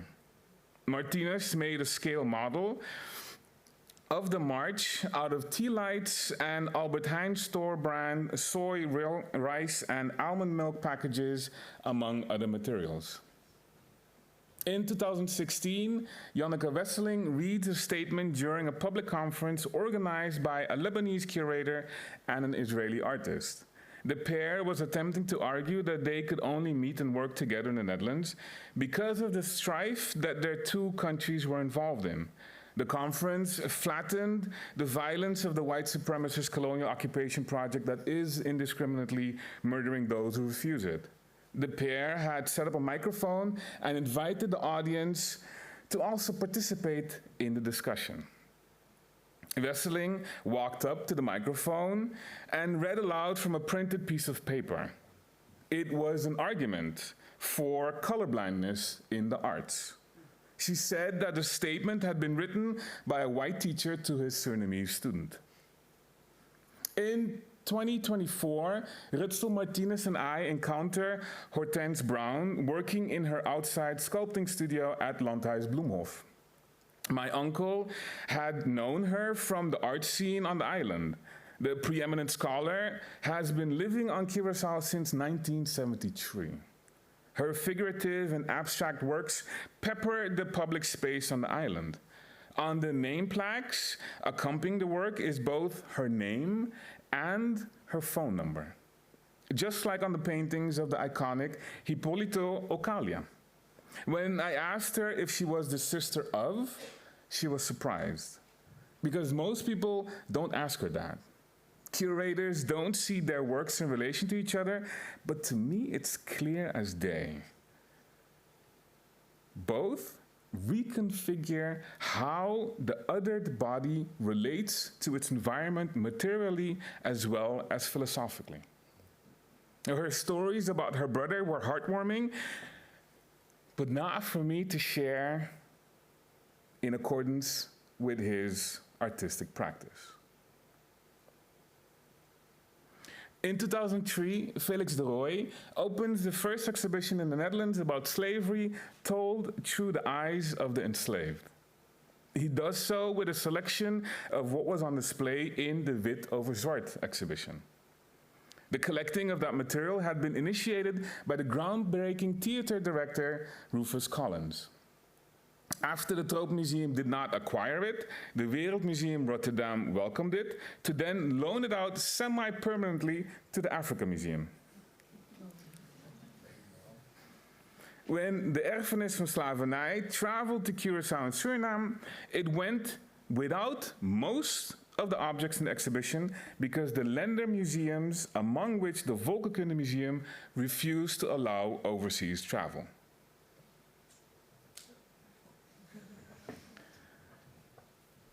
In 2016, Janneke Wesseling invites audiences to respond to her statement.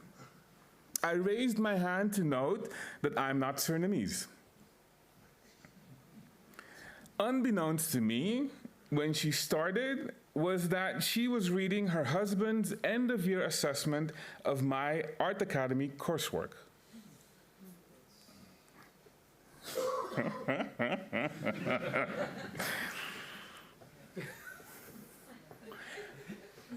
Since Wesseling's appallingly racist review of the Black USA exhibition a quarter of a century earlier, her views clearly hadn't changed. Charl is much too kind in his reading of that review than it deserves, for it shows a malicious ignorance to understand the aesthetics created and developed by the community of whose inner subjectivity had been deemed superfluous the moment they were captured in Calabar or Badagry or any of the other ports in the African continent where our ancestors were violently wrested from their homelands. In 2022, Glenda Martinez is told by a Van Abbe Museum volunteer not to touch an artwork on display in the museum.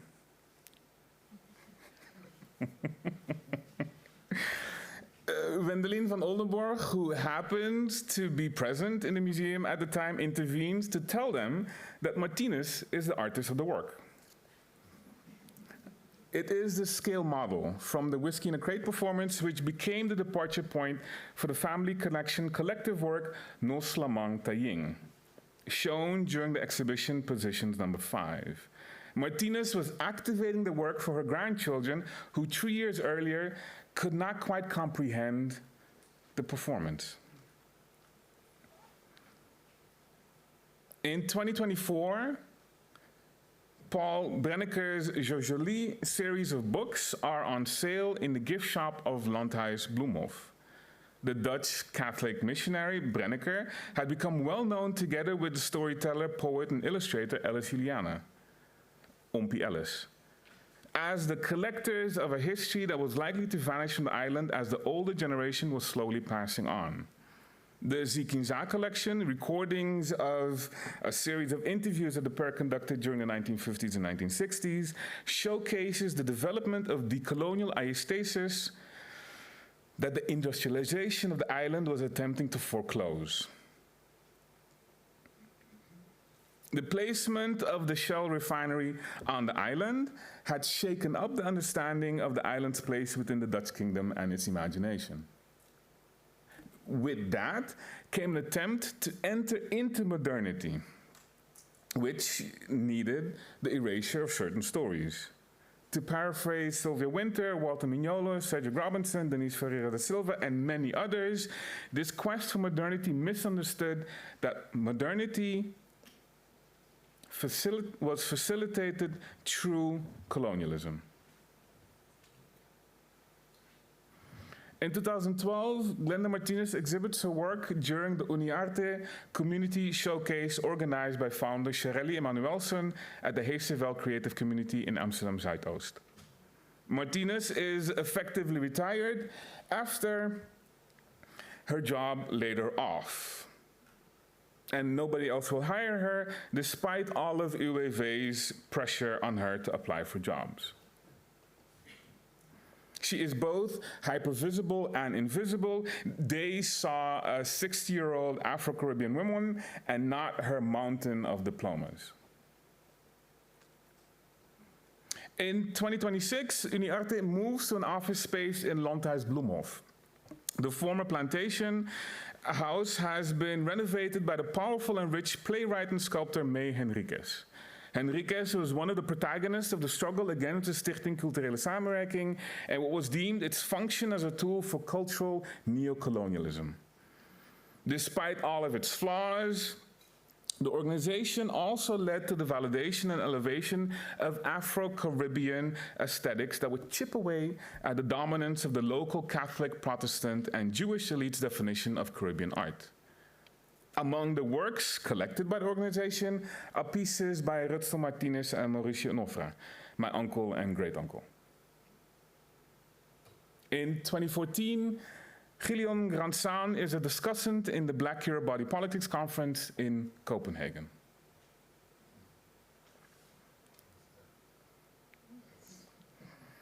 In 2023, a Dutch professor made it a point to note that in contrast to other countries, the Netherlands had long since become post-colonial.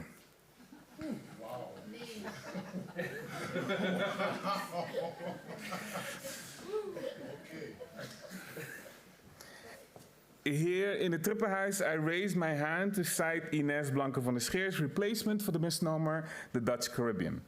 It is the Caribbean islands that share continued occupation and colonization by the Dutch.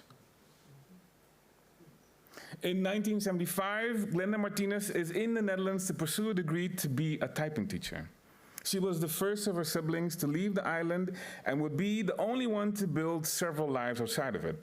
The borders of the island did not disrupt her identification as more than what the Dutch colonial powers, a combination of local elite, missionaries, and transnational imperial white supremacy supporters, had imagined the lives of Afro-Caribbean women to be.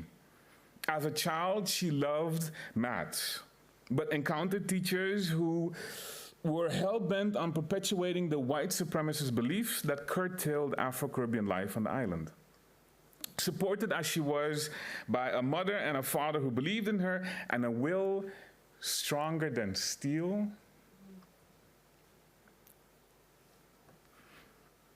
she escaped briefly and came to study in Nijmegen together with her friends for just under 2 years.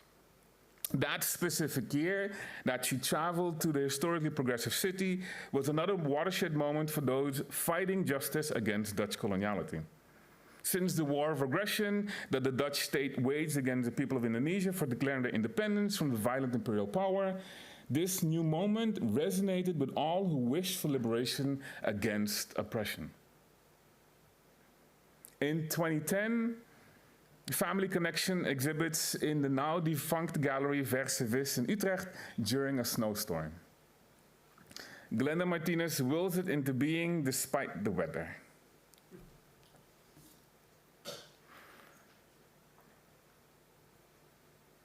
In 2021, Family Connection exhibits in Costco as part of the Hartwig Art Foundation's project to supply and update the Dutch National Art Collection with works by living artists.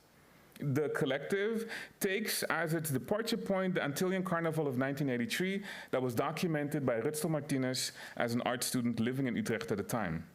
Glenda Martinez, who managed the project, can't be at the opening because of an operation the day before.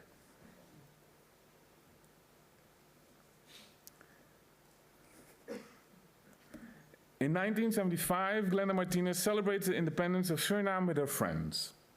She had her hair braided and incorporated wooden beads in the design. My mother was emulating African hairstyles, she later tells me. To remember the moment and her hairstyle, she had had her picture taken by a professional photographer in his studio down the street from her apartment. A few weeks later, she walks by the studio again and saw a big blown-up print of her photo in the shop's window. It was a celebration of her beauty by a photographer who also understood that the usage of her likeness would attract more business. But the visibility at once obscured the terrain of power that undergirded the exchange. Looking at a picture, some see a beautiful woman. I look at the picture and see my mother's pan-Caribbean and pan-African solidarity through aesthetics.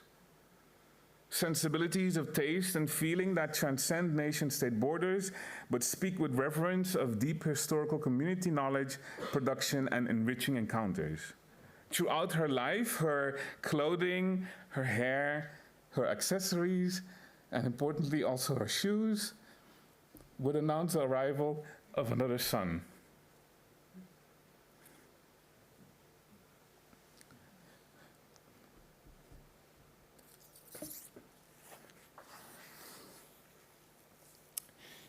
In 2026, Family Connection applies to be part of the Amsterdam Municipal Art Acquisitions.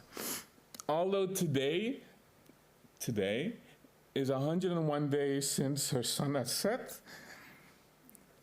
she has left us with enough warmth until the end of her days.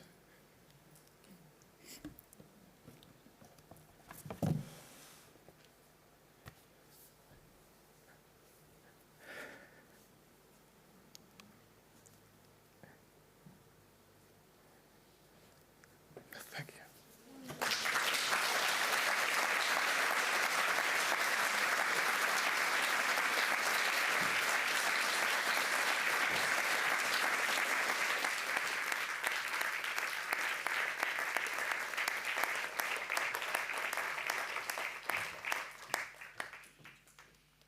Thank you, Quinsy.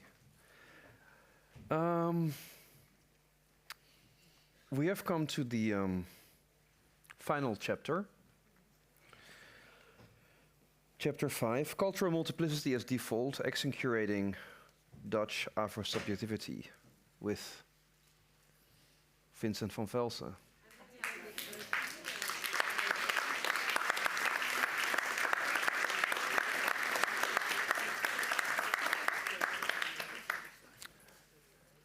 Vincent, thank you. Please. Cool. Hi, everyone. I'm Vincent van Velsen. I'm a bit somewhere else at this point, but let's see. Yeah, so thanks, Charl, for the invitation.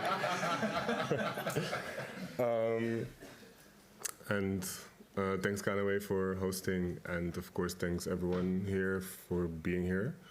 Where am I? Yeah, it's touching to see, or like to have so many dear people, friends, close people, in this like in this afternoon, like here, and also in the audience, of course, not just speaking. I'm grateful to Charl for inviting me to speak. Yeah, on this occasion, because of course we've been working together for a while, and of course we know each other for a while, and I think the first time we met is about like 15 years ago or something. Somewhere in Rotterdam, I guess it was at Witte de Wit, when it was still called Witte de Wit, and something happened. And he said something like, how old are you? I think it was about like, I don't know, 25 or so. And he said, lekker joh, we hebben heel veel voor je gedaan. We already did a lot for you. And I think this afternoon shows, or what is it like, makes it physical in that sense, what you've been doing for us and me. Maybe even in particular also because of the specific position that I have, being in multiplicity, being this hybrid form, and maybe in a curatorial sense, one of the most being having a white mom and a black dad from Suriname, which makes me Afro-Dutch in pure form. Which can't be because it's not pure. Anyway, so my reflections on that. Chapter 5, start here, which is such an academic thing to do. What page number? Yes, I'm kind of like, damn, I should have. Not academic enough, I guess. Where's my titles? Anyway, so chapter 5 investigates the practical side of this action research as a curatorial practice within a larger institutional framework. At the moment, this method projected into the future from a shared lived experience that embraces its inner multiplicity as the default, which is me. This approach allows for an exploration of the imagined normal spaces' ephemeral quality, providing a way to imagine beyond existing spaces that hinder overcoming the representational, which we try. My aim is here to highlight aesthetic articulations and sensibilities. My aim is his aim. That enable what emerges from the edges of the imagined normal space without being primarily steered by the English language race discourse. Geographically locating the subjectivity in the Netherlands means considering the specific sensibilities that are embedded within the Dutch language, which means I'm gonna continue after this slide in Dutch. Because of the lack of a local language to address our issues, the issue of the Dutch language as a method may be exhausting, but so is translation to and from English. That's what I'm trying right now. What is important in a discussion toward the imagined normal space is the cultural entitlement felt by those with a migrant background, yet this understanding of the self vis-à-vis Dutch culture is not widely shared with art institutions. In the process, the normal space is altered in such a way that artist's work is considered native to the artistic landscape without having to culturally pause to be appreciated. Action curating thus is a curatorial development where the artists and curatorial makers that are the topic of my investigation, which is shown, here shape the normal space through active engagement on their own terms. Still trying. Also trying this. Maybe I should do this. Yes. Hey. Dus, het nadenken, als in wat Charl heeft gedaan, is een boek geschreven. Wel meer dan dat. Dat is klein, als in vorm, maar het is like wait. Kleine stappen en grote stappen voor anderen. Vaak, als het gaat over een theoretisch kader, kom je bij deze 5 mensen uit. Geerstoos, Indy, Paul Faber, Michiel van Kempen, Alex van Cyprian en Rob Perret. En je ziet al aan de titels van de boeken dat het vrij specifieke invalshoeken zijn. Maar ook dat deze personen ondertussen allemaal officieel met pensioen, denk ik. Ook al heeft Rob, denk ik, geen pensioen. Of niet in die context. Als in geen baan zoals de andere gehad. Is het ook tijd om eigenlijk deze...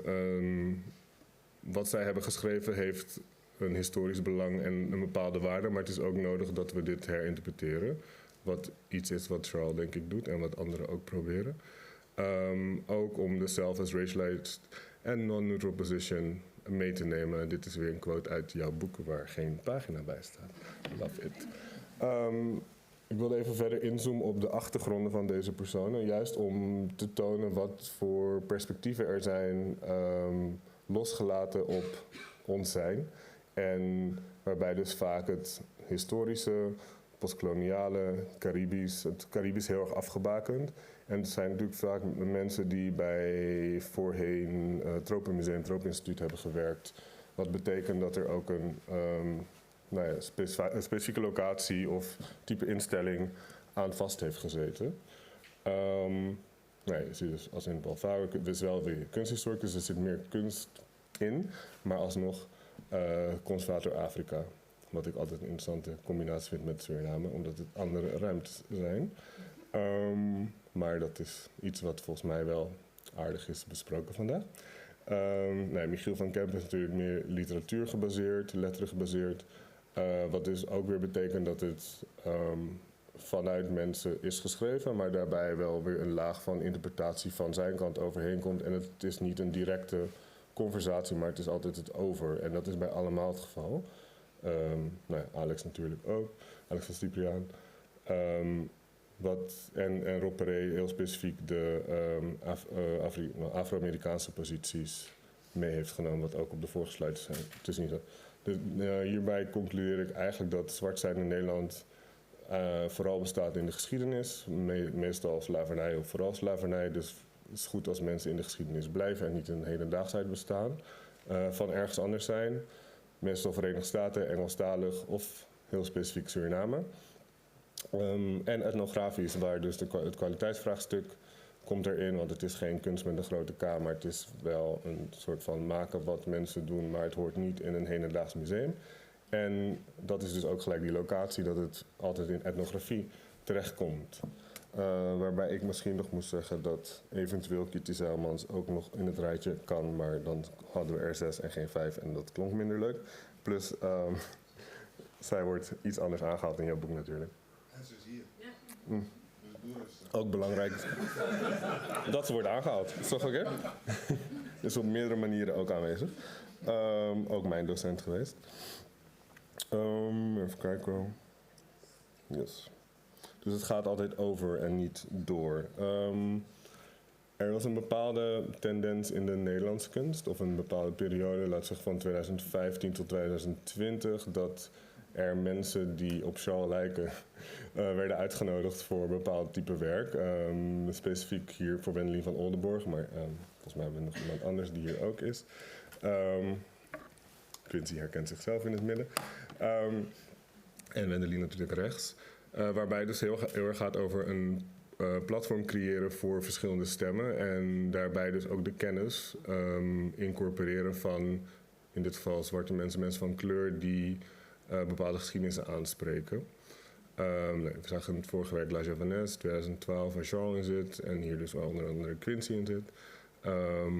En de Lawson mensen, of tenminste minimaal 1. Waarbij dus eigenlijk het nodig was dat iemand anders ons aanwezig maakte. Dus op eigen meritus was het niet mogelijk om die positie per se te kunnen innemen. Wat je hier dus ook ziet bij Cinema Yolande, Venetië Biennale 2017, met Mitchell Essayas van de Black Archives onder andere. Dus nee, dat heb ik even figuranten genoemd.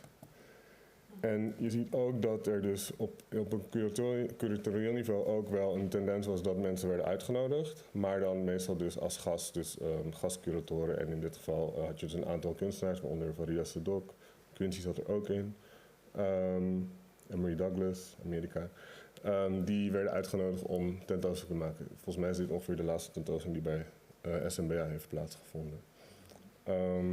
Samengesteld door Vivian Zerhel, wat denk ik belangrijk is om te noemen. En hier dus ook in een andere context, het stedelijk, waar de namen staan eronder en sommige mensen zijn ook hier aanwezig, of in ieder geval bekend hier. We hebben dus ook het om gastcuratorschap ging en niet om vaste posities. Hierbij moet dus gezegd worden dat dit ongeveer het moment is dat Charl bij het stedelijk begon. Net iets ervoor, maar natuurlijk nog niet onderdeel was van deze tentoonstelling, want we hebben net geleerd dat musea vrij traag zijn. Dus dit is natuurlijk een proces wat veel eerder was begonnen dan de slechtste dag van de opening dat jij nog een boek hebt neergelegd, volgens mij. Wat ook betekende dat op een bepaald moment, dit is ook nog gebeurd natuurlijk, Venetië Biennale in 2019, waar nogal veel controverse omheen was, doordat Stanley Brown volgens vele mensen niet zwart wilde zijn of niet uit Suriname komt, omdat hij dat zelf in zijn bio zette. Maar dat krijg je als je koloniale kennis hebt, want Suriname bestond nog niet toen hij werd geboren. Wat een van de redenen is. Plus we kunnen het hem helaas niet meer zelf vragen. En waarschijnlijk zal hij geen antwoord geven. Maar Iris en Remy waren in persoon aanwezig. En ik denk dat Remy hier een goede, die komt zo weer terug en Charl ook. Dit is wederom quotes uit je boek zonder pagina's. Dus in my Fulbright application 2007, I argued that it was time not to speak about Dutch Afro subjects, but time for us to speak for ourselves. Starting from this principle, this book contributes to the wider contemporary production of continental European thought, emerging from the experience of Europeans with a migrant background. Being part of this group allows me to formulate questions that are relevant to this particular experience. And this is a narration of becoming Dutch Afro, of being native to the Dutch art scene, of a quest for an imagined normal space. Wat dus betekende dat Afro-hedendaagsheid, dus in het hedendaagse mogen bestaan en kunnen bestaan en daar agency, agentschap in hebben, ook binnen instellingen, dat eigenlijk iets relatief nieuws is. En hier had ik even een vraag aan Charl, want ik weet niet of Rijn eigenlijk deze heeft geco-cureerd. Oké, dan had ik dat er niet bij moeten zeggen. Yes, alleen jij. Yes. Oké. Dus de solo van Remy Jongeman samengesteld of gecureerd door Charl. En dat is natuurlijk een belangrijk moment dat er eindelijk een persoon van kleur op autonome basis een tentoonstelling op deze manier heeft gebeten te maken of kunnen maken in het stedelijk. Waarbij ook de collectie, wat natuurlijk net al deels is besproken door Van Abbe, wat volgens mij voor mij persoonlijk altijd een referentie is geweest. Hoe het Van Abbe heeft gewerkt onder Charles Ash en natuurlijk met Annie nogal aanwezig daar. Hoe dat in collecties terechtkomt en wat daar gebeurde. En dit was natuurlijk in het stedelijk hoe je zelf je eigen geschiedenis kan schrijven. Of in ieder geval in dit geval in de gelegenheid werd gesteld om geschiedenis te kunnen schrijven. En door middel van deze zaal, waar op een bepaald moment toen mensen wakker werden, wat geen wakkermangrap is, want dat is een ander woord,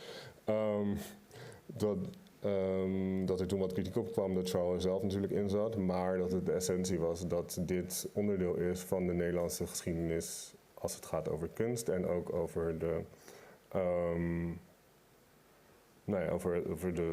het zelf kunnen maken van die geschiedenis en zelf begrijpen wat de betekenis is om dat in een instituut als het stedelijk te kunnen doen. Het geldt ook voor de kanonvorming bij Felix de Rooij, door Charles en Claire van Els samengesteld. Door Felix de Rooij, natuurlijk ook net aangehaald door Quinsy, te positioneren binnen een instituut als het stedelijk wederom. En met eigenlijk terugwerkende kracht, tot zover dat mogelijk is, hem aanwezig te maken binnen die kanon. Wat natuurlijk ook weer heeft gezorgd voor veel aandacht voor hem, ook internationale aandacht. En dan zie je dus hoe dat kan functioneren, wat natuurlijk ook bij Remy het geval is geweest. En dan nog een tentoonstelling die ik zelf heb gemaakt, wat ik eigenlijk wel leuk vind, dat de titel al een soort van half is langsgekomen bij No Man's Land.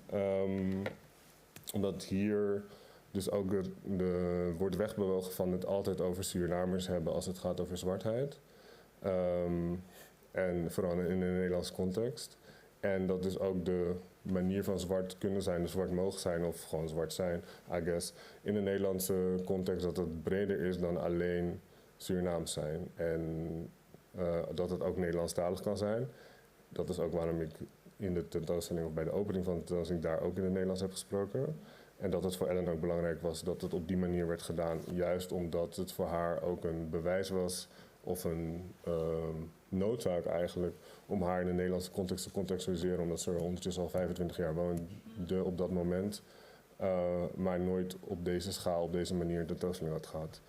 Wat heel veel zegt over de manier waarop er met mensen die niet in het kader van de 5 die we eerder aanhaalden pasten. En dat nu dus iets is wat steeds meer aanwezig is. Maar ook door, tegelijk moet ik ook erbij zeggen dat Ellen wel een Amerikaans kunstenaar is met of iemand die in Amerika is geboren. Deels Kaapverdische achtergrond. Natuurlijk wel met een serieuze carrière en gallery backing. Wat het eigenlijk aan de ene kant nog gekker maakt dat ze het nooit sowieso heeft gehad. En aan de andere kant is het natuurlijk ook iemand die al makkelijker binnen de programmering te positioneren was. Dan ga ik met nog een aantal minuten gaan.